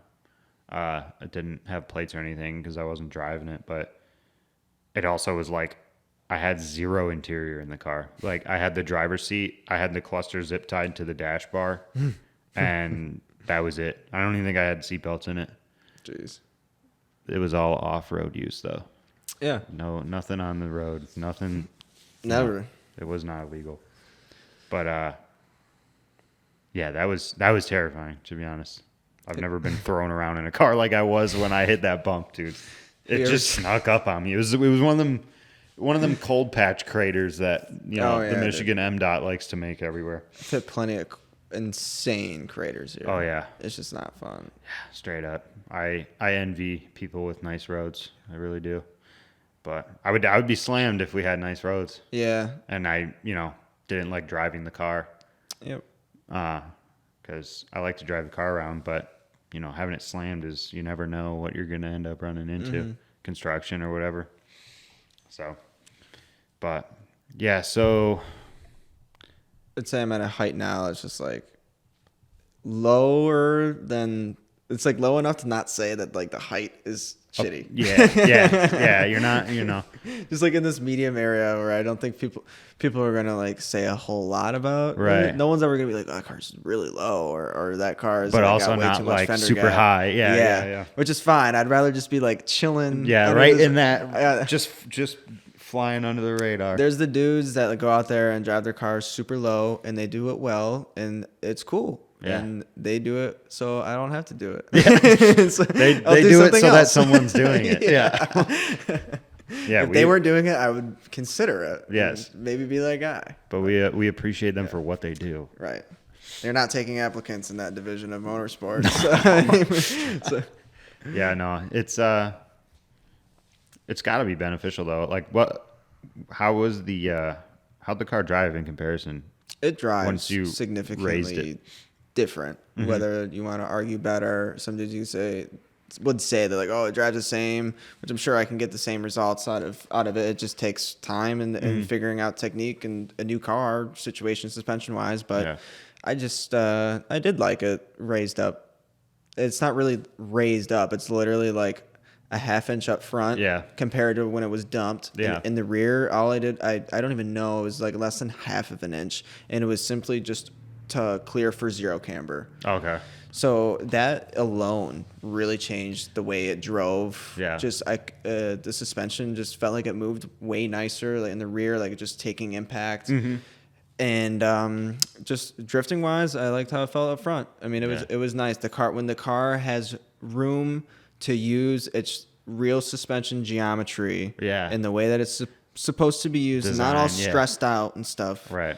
It's nice and it's cool, and I like the way it works in comparison to being super low. I drifted my car super low, and it was sweet, and I loved it, and it looked sick. Yeah. But like when I'm not even like trying too hard to be like competitive or whatever, Right. but when you're just looking to get better and to progress. To just like, I want to use my car wisely. Like I want to use my car to like the best of its ability at the event and like get everything out of it. So like I want the best tire life possible. Like I want the best experience up front possible. Like I don't want to waste my time and money at an event to drive a shitty car. Right. Like I hate when my car is shitty at an event, Yeah. but I'll drive it. I don't care. I don't care, but it's nice to grow at an event and to know that like all the time and money you're putting in is, I don't know, if you're looking to just be a better driver, I feel like whenever you go out, you kind of think about that. Yeah. You want to go out every time and like feel like Yeah, you want that learn natural something. progression. You don't want to just be fighting the car. Yeah, it sucks fighting the car. And a day of fighting the car is like so mentally stressful on top of just getting to the track and all that. Yeah. Ugh, yeah, absolutely. Yeah. Trust me, I've been there, blown transmissions, issues with injectors, whatever, dude. I mean, it's all gonna happen. Yeah. Well, what do you think? I've seen your posts about it roughly here and there, talking about the state of the market with S chassis and pricing. Mm-hmm. I see you preaching the gospel of patience online to people that complain. I often say that. Yes, that patience really is a virtue, especially with these cars. The deals are out there. Got it, dude.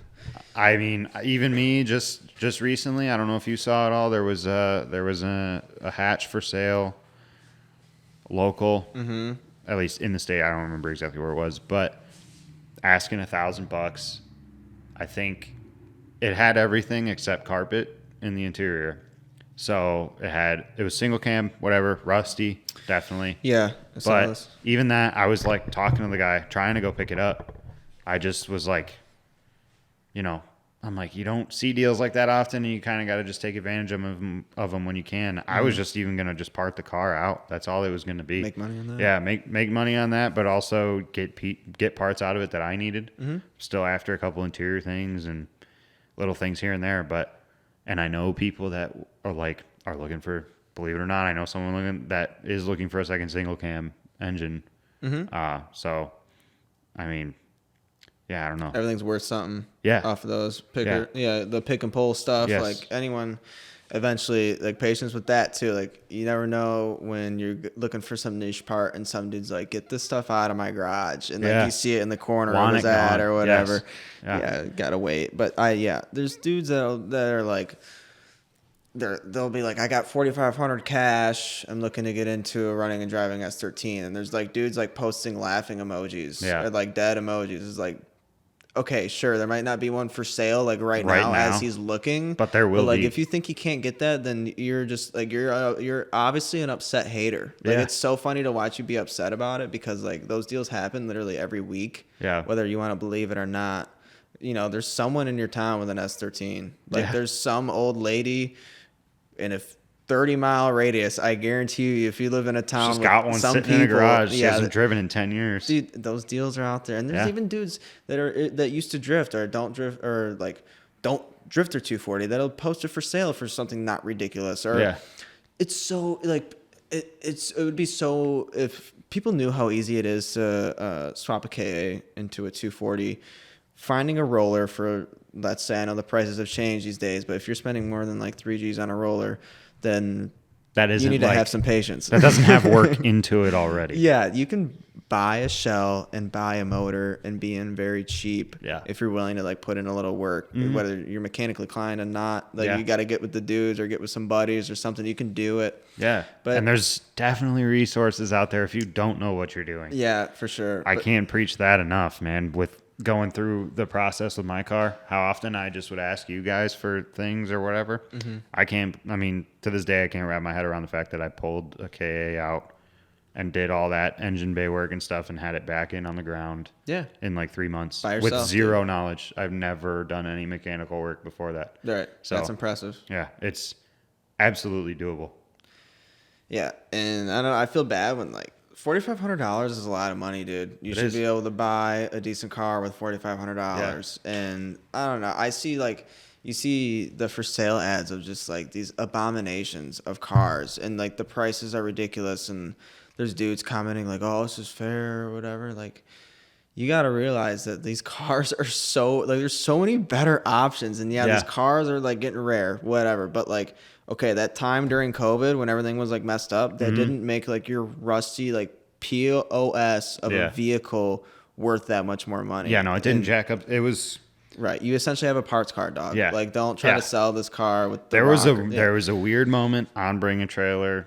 I know it was like one dude. It was one dude that like had that car, that same car in high school, and just now he's got bread, and he needed to own that car again, and so he did whatever was necessary to do so. But then, yeah, right after that, the gouging of prices was crazy. That's why, like, you know, I was not even thinking about 240s at the time because it was, you know, fall of 2020. The 240 price crisis had began. Yeah, and it was weird. I was like, you know, they would pop up on my Facebook or whatever, but I was never actively looking for them. Yeah. Saw the one, was like, why not go look at it, whatever. And then ended up talking my way down. But it was, I would say, you know, my finding one at that time in that condition and everything for $4,000 is like finding one now for $2,000 kind of thing. Just like the deals are out there. Just wait for them.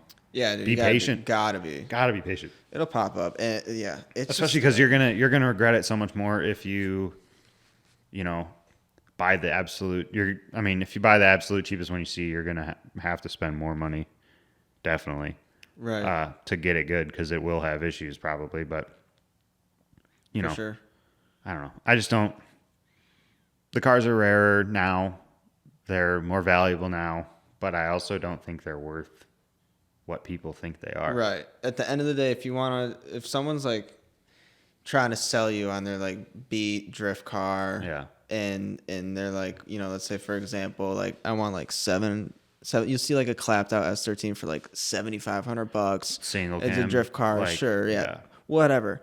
Like, I just don't see it, dude. Like, you might as well buy a Z. Like, you might as well buy a brand new ZN6. Yeah, there's so many more better options for what people use these cars for than them. And dudes love the price jack. And, like, I just don't see it kind of, like, hurts me, dude. I love, like, if someone needs something and I have it and I'm not using it, I'm like, please, like a reasonable offer. Like I don't care. Like you can basically like take it away from me from what you want. Yeah. If you give me a reasonable offer, what it's worth to you. Yeah. And like I'll do anything to keep someone in the game, dude. Like like broken transmissions. I feel bad throwing them away. Like I got some dude hitting me up for a shift fork out of one just to keep another one alive. Like that's perfect, dude. Take it from me. I literally am about to throw it away. Yeah. I just don't like price gouging, dude. Like especially for parts that I know aren't worth it. Yeah. Like KA transmission's a perfect example. Like that shit's glass. It's 30 years old. It's been beat on by like 20 other people. Yep. And then you want to sell it for $400.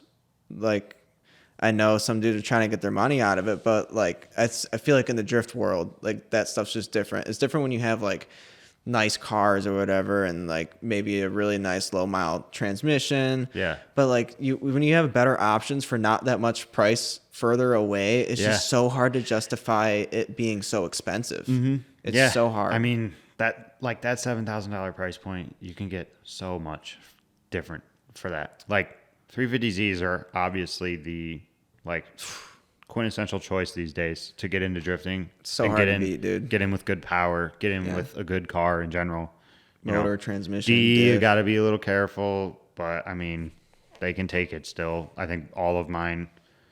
I dailied a G35, my black one. That thing had like 90,000 original miles, but the other two that were known good drift cars both had 200,000 plus all day long, and took every bit of it.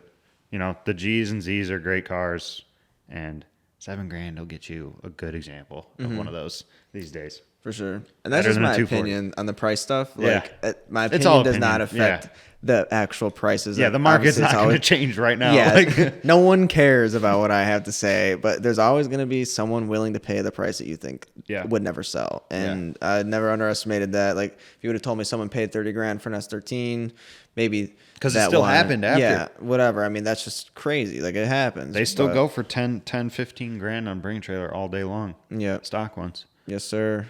It sucks. It's an interesting market. The stock 240SX market compared to the drift car 240S market is very weird. Yes. It's very strange. It's like, it's part of the reason why I don't want to drift this car is because it's like, I'm not like talking up my own things or whatever, but it's just like a weird car. Like it's a slick top, sunroof, one owner, like weird type of deal that like if someone else had, I'd be like, yeah, you should probably just like put that in the garage or whatever. Just sit on that thing for real. Right. So I mean, that was what I liked about my coupe so much was just how like strange it was. Cause it was a 93 SE. So I don't know if that's like sport or whatever. Yeah. Trim, but whatever. it was an SE, but it had LE interior, had leather interior, heads up display, which was cool too. Cause it worked, which doesn't happen. That's also pretty rare. Yeah. But it had a sunroof, and it was like that was a talking point with that car. Literally, was it had a sunroof, unlike any sunroof in any 240. Later, came to find out it was aftermarket, but it was like electric, popped up like a manual sunroof does, but it slid all the way back outside the car. So it's just like I liked that car a lot because it was so goofy and just weird, and it was like unique. I hated going into that. I mean, it was circumstantial that I would buy it, but if I could, get any 240, I would probably never pick one with brown interior. Mm-hmm. That car had brown interior. By the end of it, I was like, this is sick. Like, by the end of my ownership with that car, I was like, brown interior is fucking sweet if you can make it work. For sure. Especially if it's full and clean. Yeah, full and clean. The leather was cool. I mean, the leather had some rips and tears here and there, but it was pretty cool still. But the leather interior. I was just having a conversation with someone about leather interior because I've always liked that. I really have always wanted a pair of back seats in leather or S14 seats in leather, but they are always usually ripped like that. Whatever they use did not ever last very long. But in reality, like you'll say you're going to pay probably like upwards of a couple $100 at least for like a nice set or pair or complete set of seats in leather. You might as well like just go and get them reupholstered, like your stock seats that you have, because there's ladies out there that do crazy work. Real nice life out of them, and they just look good. Like the new, the S13 rear seat looks sick. Yeah, like I really like it. It just seats. looks weird in cloth. Yeah, like it just looks like something out of your grandma's basement. Yeah, in cloth. they're pretty sweet. Like I mean, even I can't remember who it is on Instagram. I think he's from like he's from down under somewhere, either New Zealand or Australia, but he's got a Sylvia and he has leather interior, but he had it all reupholstered white. Oh, so he has like white leather seats, like ivory white. Yeah, that's it's like crazy. And the car's white, so it like all matches. It's so cool. That's and I'm crazy, like, to this day, I'm like, if I could find some leather seats, get them reupholstered in red, like a rear seat or whatever, have the red guts to the seat, like that could be very cool, BMW style. Yes, sir. Blood runner, dude. Yes, dude. With the red guts. Yeah, no. I mean, I don't know. I've always loved interior tuning. I think it's one of the more important things on a car. Personal opinion, but I do too. It's just sick. You got to like where you're piloting your ship from, Yeah. So I haven't really focused much on mine in a long time, but like it's kind of just stayed at a spot that I'm like comfortable with. Yeah. But like I said, with my next car, like there's details that I really want to like work on. Tune in that's on. just sick that I've seen in other cars or like other inspirational things. Like that's what I think is sweet about building a car is just those details that like are cool to you that like you spend time on and execute. Right. Yeah. Like, I mean, I saw a car, I think it might've been a Final Bout. I don't know, or maybe it was online or something, but recently I saw someone that had an S13 and they had S14 backseat too. So I was like, that got me thinking. I'm like, man, if I could find an S14 backseat that has the same pattern as my front seats, and get that in, have it matching, could be cool. I mean, I don't run the back part of the seat, but even just having the bottom piece and having it match the driver and passenger seat could be cool. But just little stuff like that, I don't know. I like interiors a lot, and S13 interiors are sick. Yeah, I don't care what anybody says. The dashboards are like dope. I think it's something about them. The car is cool. It's like the S13 is weird. If you sit in like the back seat of an S13, you can see the dash a lot better. But it's kind of like where it comes around on the doors is flat. Yeah. And where it like comes up onto the dash, it's still flat, but it like molds into like the groove of the windshield and everything. It really is cool. You're right. Yeah. It's very unique. Like you don't sit in too many things that remind you of an S13. I feel like nice and roomy too. It's not too small like a Miata or anything like that. I love it. Like I literally do not want another car. Yeah. Yeah, no. I love all S chassis in general. I like them all. They're all cool. You know, I mean, I would own any of them, but like if you gave me 50 grand and we're like, buy whatever S chassis you want, I'm probably going to be in like, you know, a 92 240 SX coupe. Yep. Or hatch. Just like, I don't know. S13 just speaks to me different than the rest of them do. Do you have a desire for right-hand drive at all? I do and I don't. I have kind of come to terms with the fact that I'll probably, like 240 wise, this will be the one I'll have. Unless someone were to like want to trade me a coupe that I find the deal to be fair. But just because I've put so much into this car now, the only desire for right-hand drive I really have is an S13 Silvia. Okay. That would probably be it. Yeah. I mean, I would own a 180 if there was a good deal, but 180 prices are actually pretty crazy too.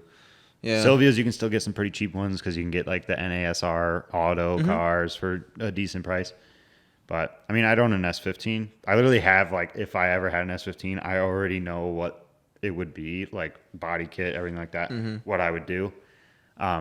It's kind of weird. I like built one in CarX and I was like, this is the perfect S15. I was like, I'm done. After this, like, this is all I would need. I'm never going to make another one because yes. I don't want it to haven't surpass. changed it. That was months ago. But yeah, no, I mean, I don't have a huge desire. I'm not in any rush for sure, but which is kind of a blessing and a curse because it's just going to keep going up.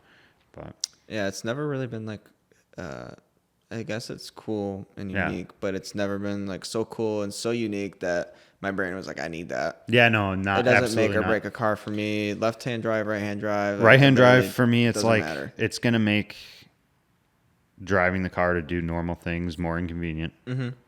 At least in the U.S. because you're not doing drive-throughs unless you got a passenger. Because if you're backing it through, they're gonna hate you and you're gonna look like a chotch. No offense to anyone that does that. Do whatever you want. But like, yeah, it's kind of just, it's inconvenient, but I mean, it's cool. I can see it. It's like, yeah, people definitely like that kind of stuff. They're like, ooh, like, real JDM kind of thing. Yeah. No, I mean, I get it. But pretty real. I'm completely happy with left-hand drive. Me too. Me too. If I could trade, if someone wanted a straight trade for a 180 right now, right, I would be like, no, I'm fine. Right. I don't need that. Or if someone, this would never ever happen, but if someone was like, yo, I'm going to give you a brand new Silvia, Nissan's going to build you a Silvia, and you get to pick, do you want a left-hand drive or right-hand drive? I'd be like, left-hand drive for sure. Yeah. Like, I don't. Give me a brand new bone stock 2023 S13 coupe. Please, dude. Yeah, that's so crazy. I mean, like, it's like, I've said this before, and I don't know if it really correlates for sure, but like, dude, Jordans get retroed all the time. All they do is they change a couple little colors. Everyone still loves the look. The shoe is still good, dude. It's still sick. Like every time a new one drops, people buy it. There's waiting out the doors for them. Yep. You're telling me you can't create something that looks a little bit like what you used to? Right. Like what? There's people will buy it. Dude. What is happening? If they made an S16, right, people would buy it. I know they came back to their roots with the 400Z or whatever. I'm not a huge fan. We're not going to get that. We're never going to own Oh, absolutely I'm not going to own No shot. It's not going to happen. There's zero chance. The closest I'll ever get to something that new would be an S14. Right. An S14, maybe an S15 if there's a good deal and I have money. Seriously. Yeah, I mean, yeah, the S15 is obviously very desirable. And like this car I would potentially use as like a trade or just to get into it like a Silvia, like preferably an S15. Yeah. That's kind of like the only other thing I'd want because what I miss most when I drive this car is simply just having a peppy car with a manual transmission. Like that's what I want my sports car to be. Yeah. Like someone bought this sports car and that's just not what they wanted out of their sports car. They were looking for something else, which is fine. I love 240s, so I'd have it. But like to me, enjoying the car is like shifting through the gears, having, a differential in the car, that type deal to me. But I don't know, like it doesn't matter. Like getting back to right-hand, left-hand drive, I just enjoyed having a fun car. Yeah, I'm same way. I just like driving is fun. Yeah. I just enjoy. I just enjoy like driving the car. Don't, left, right hand drive doesn't make a difference to me. Give me something that's fun to drive and raw. I think 240s are a pretty raw driving experience, especially when that power steering goes out. Have you ever driven a turbo car? No. All right, well, we can change that. Can we? Can change Oh, that. man. Yeah, dude. I've been you can whip the boat, dude. Dude, I've been, I guess I haven't, I think maybe even Key, I was talking to him one day, and I can't remember which car it was because he's got so many and had so many or whatever, but he was like, yeah, so like when you're driving this and it blah, blah, blah, I really hope, I hope this was actually him, but it could have been someone else, but I was like, no. And he's like, you haven't driven this? I'm like, no. I don't know if you just like whoever it was thought I was had driven their car or something like that, but it was like, I was like, I will drive it. Yeah. Like whoever it was, their car was sick. Yeah. And I was like, I can drive it and know what you're talking about though. But yeah, I mean, I haven't had the opportunity to drive anything turbo. Unless you count a Chevy Cruze RS. Yeah. It's not fast. T28 S15 ball bearing turbo on a Pexi FC Chevy Cruze, man. Let's do it up. Yeah. I don't know. Yeah, no, I would love to feel a turbo car for sure. Yeah, dude.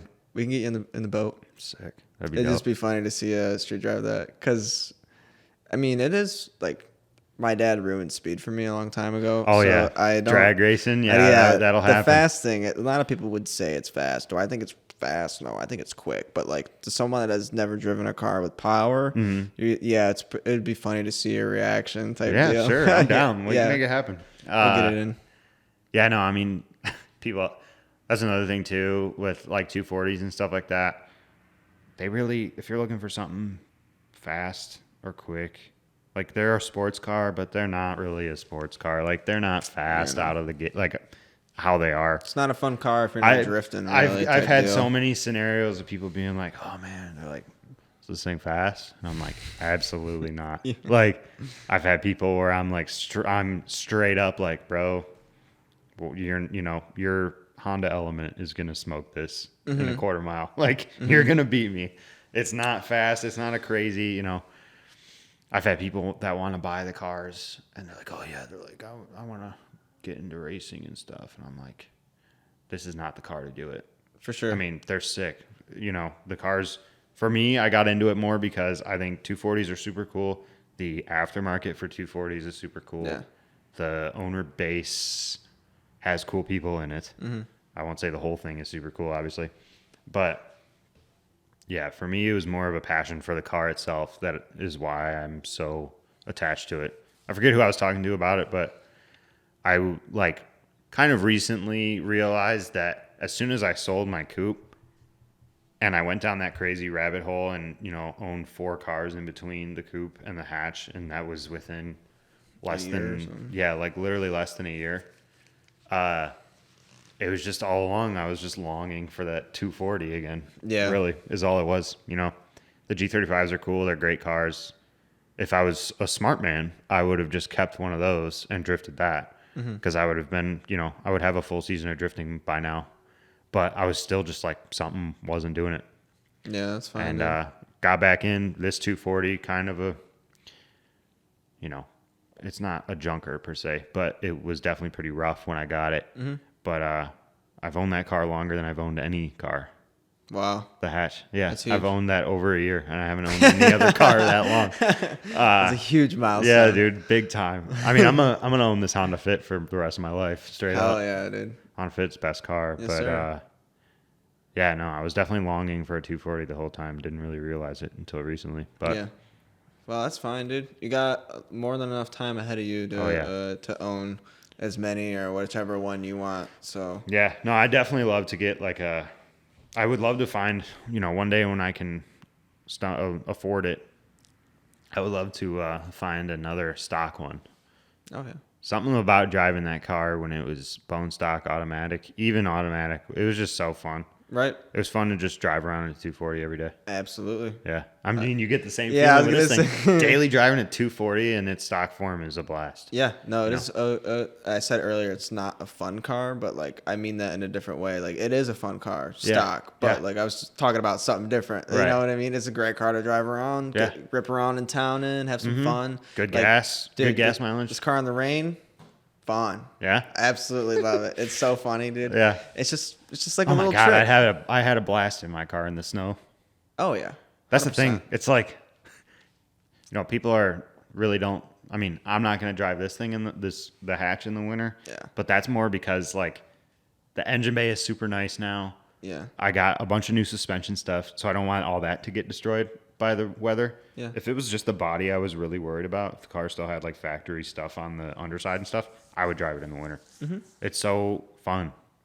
240s are like the funnest car ever in the snow. Yeah. It's a great time. They got 1 million horsepower. I did a few winters. It was great. Yeah, it's a blast. I had a ton of fun that one winter. Had some close calls with the police, but that'll happen. That was really just like, I gave it a little bit of beans around a corner, and like a cop was pulling out right after I got around the corner. Like, what are you doing, bro? I usually just poker face it and act like I didn't know what was happening with the car when it does. But yeah, something about, I don't know, 240s are sick. They are. That's why I'm doing a podcast about it. About 240 owners, dog. Yeah, dude. I was like, it's a super niche market, but I think it's, yeah, it'll be fun. It'll be fun that the 240 owners are enjoying it. Dude, you got enough dudes in the area to do like 30 episodes. I know, that's the thing too. I'm like, I actually got a lot of people close by to do a bunch. For sure. And as long as they're up for it. Yeah. Oh yeah. Oh yeah. People with all sorts of different stories. I'm excited. I got to get Damon on here. Yeah, dude. There's the group of dudes that like we're surrounded with is just it's crazy. Yeah, funny, cool. Like they're all got a cool story and like rad dudes. Like it's hard to find a group of fellas just in life in general that are like good people at heart. And then when you meet them and like they're involved in the things you love to do too, like it makes that thing so much better. Oh so yeah, I feel it makes enjoying it, or makes the whole thing so much more enjoyable. Absolutely. As a whole, having good people in it too. I mean, the barbecue group chat. It's like I was thinking about it yesterday at Cars and Coffee. After I left, I counted in my head how many S chassis were there. Yeah, because like I've noticed the past couple of years, the kind of S chassis scene in Michigan here has grown quite a bit. A lot more people own them now, which is awesome. Because like when I had my coupe, I only knew a few people around that had 240s as well that actually like were out and about in them frequently. Sure. But yesterday I counted 13 S chassis at the Cars and Coffee, and I think I only knew like 5 or 6 of the people that had them that were there. That's funny. So like there was a bunch of there that I had never seen before, and a couple of guys I actually met. I talked to one dude that had like the red coupe with the Sylvia front. At Cars and Coffee? Yeah. Oh, I saw that. I don't know that guy. Yeah, I was chatting with him. He was asking me a couple things about like the engine bay process, and he was asking like he was asking me questions about the difficulties and issues I ran into in the process, because he's wanting to do the same thing to his car. But just stuff like that even gets me so hyped up for the future with these cars. Just seeing new people getting into it. I've yet to find people like younger than me, I think, getting into it, because I mean I'm pretty young for the area, I guess, if that makes sense. I don't know. A lot of my friends are way older than me, which is I mean, when I was 17, I had friends that were like 28, and my parents were like, "What are you doing?" Like, I was like, "Oh, I'm going to a drift event with Corey or something like that," and they were like, "All right." Like, it's just and like people would be like, "Does anyone from school do this?" And I'm like, "No." Yep. I'm like, no one from school does it. Weird thing. So I've always been a lot younger than a lot of my friends. So I hope to meet some people younger soon. I want to see more younger people getting into it. Yeah. I'm sure I'm still young. I don't know why I'm saying it like I'm older, but not even 23 yet.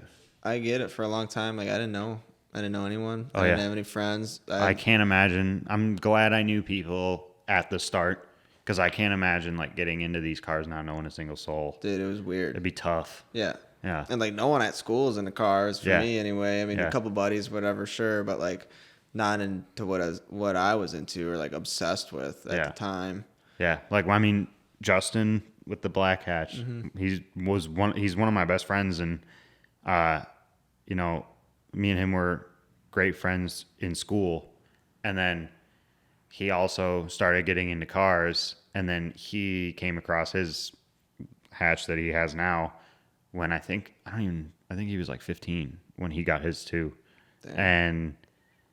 And he got that car, and from there I was like, sick, I want one too. And then I had one, and I'm like, sick, I've got a great friend with one also. And he had already done a bunch with it, so it was definitely helpful at the start. So I don't even know where I'm going with this, but just good to know people. Oh yeah, absolutely. It's weird. I love meeting new people with these cars. Yeah, it's so fun. Dude. It's so cool meeting new people. Yeah. It was weird for a long time, just like I said, I don't even recall like really going to car shows. It was like me and my cousins, and we just hang out, and they're like, "What?" They're like, "You got a 240?" Like, that's cool. Like, they had no idea. And now they love 240s. They love drifting. Like, just I think it's a cool car with like this presence that's like kind of got some credit to it. Yeah. But I think it deserves more. It's cool. It's like, I don't know. It's just done a lot for me anyway. Right. Like for a long time, like I said, I'm in this small town. Like I don't see like the outside world unless I come out here. And one day I'm driving down the freeway. I'm in high school, dude. And like from the other side of the freeway, I see this car coming down, and like I can see it's got bronze wheels on it from like a mile away. Yeah. Dude. And it's kind of going slow because we're in traffic, and it ends up being Damon. Really? Yeah, this is how I meet Damon. I forget how long ago. Like I said, I was in high school. Yeah. And like I see him coming in traffic, and like I know I can see the car, I recognize it. I can see it's 240 Type X kit. You know, I know it's TEs with the wheels moving. I ain't dumb, right? And so I'm waving at him from the freeway, and he waves back at me. Yeah. And I just like I reach out on Facebook on the Woodward page. I'm like, who knows this guy? Because like I'm sure he's the only dude around. And someone tagged him, and like I ended up messaging him or whatever, and we linked up at a car meet like a few weeks later out by him in Howell. And from there, he was the dude, because I was like, I love your Type X stuff. Like, I don't know what I'm talking about, but like, I love it. You know, I got the same taillights as you. Where'd you get all the real shit? You know what I mean? Where'd you get the rest of it? Yeah. And he's like, oh, dude, I got this a long time ago, and blah, blah, blah. It's like, I got it all cheap, and it's all expensive now. And like, little did I know, he was like, I got all my shit for like $100. And I was like, I don't want to spend $300 on mine. Yeah. And now I'm like, oh, I wouldn't want to spend $1,000 on that now. $1,000 on a bumper with a lip. Yeah. For real, dude. So it's funny. I think about Damon, and he's helped me a lot, but like how times have changed just since I've talked to him. Because I still have like all those receipts. Sometimes I'll go back and look at part numbers or whatever we've talked about. And I just see some of the old conversations of prices I was complaining about. It was like a 17-year-old kid. And you're like, God. Yeah. I'm like, dude, oh my God. I'd kill to go back to that. That stuff's sitting in my basement right now. What should I turn around and flip that or what? Right. But I don't like getting rid of stuff. Damon is definitely a huge, huge inspiration for a lot of people. Sick fella. Oh yeah. Great guy. Cool dude. Great guy. Great dad. Knowledgeable. Yeah. It's nice to, he's like older dude, but like very down to earth and cool, and like he's like loves it like we love it, but he was just born like 10 years earlier. I don't even know how old he is. Me neither. Who cares? It doesn't matter. He's got an S13. We share the same passion, so it's cool. Yeah, no, great. It's always been nice bouncing stuff off of him and stuff like that. So much. He's got so much time and knowledge and experience with these cars, right? I mean, into like a cool department of the car too, like niche. He's in that specs, niche OEM, nice stuff, restoration style kind of thing. Absolutely, more than just like, coilovers and a welded diff, the recipe. But yeah, it's always, and his blog too. God, I read his blog a lot. It's very random, but I'll just randomly go back and like. It's hard to navigate it because it's so long and stuff like that. But like, I know some of the like keywords that I need to search to get back to certain posts of his and stuff like that to reference. Do you still use Zilvia? Like, have your account up? Oh yeah. I I don't like log into my account. I have an account, but I'm like not usually logged into it. I haven't logged in years. But I still go on there all the time for info and stuff like that. But because a lot of it's helpful. I go on there a lot for like torque specs of stuff I can't find in the FSM. Dude, I was trying to see if I could find any more IKEA pieces for sale on Zilvia, and I came across a thread. I forget which company was importing kits for IKEA at the time, or IKEA, however you want to pronounce it. But they were like, we have a full kit, bumper, side skirts, rear, and I forget what else came with the kit. I can't even remember, but it was $1,200 shipped. Damn. I was like, bro. Dude, I didn't realize until I was at Final Bout talking to somebody how expensive IKEA formula stuff it really is. Yeah. Authentic, like. Yeah, it ain't. It's insane. Ain't no and someone was like, it's literally the ugliest body kit for an S chassis. I can't even remember where I heard that, but that's lies. Someone was like, it's the ugliest body kit on an S chassis, but like you can still make it look good. Yeah. You know? It's just weird. Yeah, it is funky. I think, if you execute it well, it works. Yeah. Yeah. Absolutely. And I've always thought the little like door pieces are sick. Yeah, door cards. I like that. Yeah. I like that too. I like the little extension to go with the side skirt. Because, there's like some body kits that just like the side skirts go out so much. Yep. But the IKEA, it's nice because it's like gives it that more aggressive look, but then also fills the negative space. Yeah, no, IKEA's sick. Yeah, I'm a fan of the kit. Yeah. Looks sweet. I got lucky. I found those skirts years ago from a local. Yeah. And, I think I had seen them for sale too. Yeah, they were for sale for a long time. And I'd comment on his posts every once in a while. I'm like, dude, I want these so bad, but I can't get them. And I hit him up like in September, and Corey Olson was with me, and I'm like, dude, I'm just going to message this guy, see what's up. And he was talking a little bit, and he seemed to like my car or whatever. And he's like, oh, these would look cool in your car.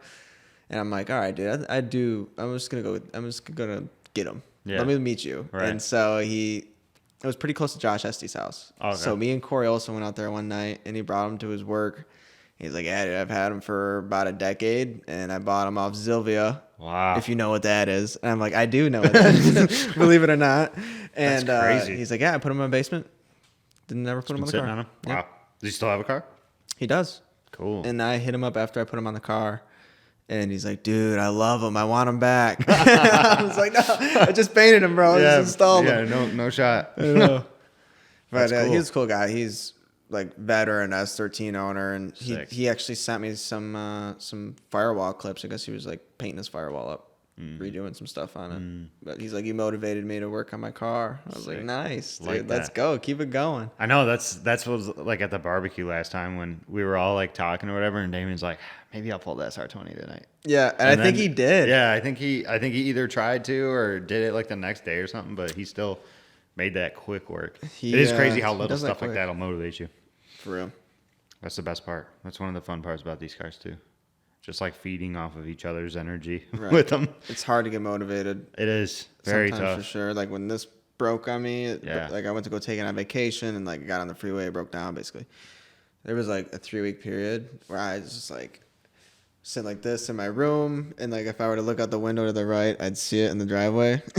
And it was just like I knew it was broken, and I'm like, I'm not even gonna try to fix it, dude. I got a free like couple hours right here. I'm like, I'm just gonna sit on this couch and not even think about that dumb thing. And then eventually, when I go to work on it, I worked on it for like 5 minutes, and I found out what was wrong. Yeah, and I feel like that helped me. That time not working on it let me go in and with like a clear head and just be like, let me mess around with this a little bit, see what we got going on. Yeah, I mean, once I finished my car, I don't even think I put a jack under it for like 2 months, kind of thing. I literally, once when we had the barbecue date settled, the day before it, I jacked it up and checked some bolts, made sure everything was good. Good idea. Tightened the exhaust up because it was literally one of the bolts was so literally. If I drove it to his house, the exhaust would have fallen off, probably. And it also surprisingly made the car way quieter when I tightened it. Nice. But yeah, man, maybe we'll wrap this. Want to wrap it up, dude? Wrap it up. Do another one. Dude, I would totally. Another one with the S13. Yeah, we'll bring it back, bring it back, change it I'm up. like, that's perfect for people that's got multiple of them. Yeah, dude. We can run it back and do another. Absolutely. And they don't know. It's pretty late. We got here. It is. We got here a little later. Yeah, I had some technical difficulties. Dude, yeah, that's whatever. Oh, but we can always come back maybe on like a Saturday or something like that and just rip, dude. I mean, Yeah, on a Saturday I can probably come to you too. For sure. Yeah, get you driving the turbo car. Yeah, turbo truck motor, brother. Fun to me. Some turbo American truck motors coming. 248, baby. 750cc injector. Hot cam swap. T3, T4 Garrett. No, absolutely. That'd be an honor. It'd be fun. Awesome, dude. Well, thanks for coming. Absolutely. Thanks for having me. We'll do it again. No doubt. And yeah, Talk I more don't on know. Schassis, bro. If anyone watches this, tell me who you want to see on it. Especially if they're from Michigan, that would be a bonus. Mm-hmm. I am willing to travel, though, within reason, Right. to surrounding states. Got a buddy in Japan. We'll fly him over. No, that's not in the budget yet. We don't got that budget yet. But maybe if we get some sponsors or something crazy, we could. True. Maybe Benny will sponsor us. Yeah, we need So that. we can have his parts store like up here. Yeah, And we can get the Benny part store. I know he wants to clear some of that crap for sure, out. dude. Not crap. It's all good. man. He's definitely the plug. I can't even explain how many things I've gotten from him, but shout out Benny. Shout out, Benny. All right, well, I guess we're out of here. Audi 5000. Audi 5000. Bring that back, dude. Yes, we do. All right. All right, Good? that's it. Yeah, that's good. Oh, Sweet, we potted, dude. bro. Dude, the normal world does not sound as cool. It does not.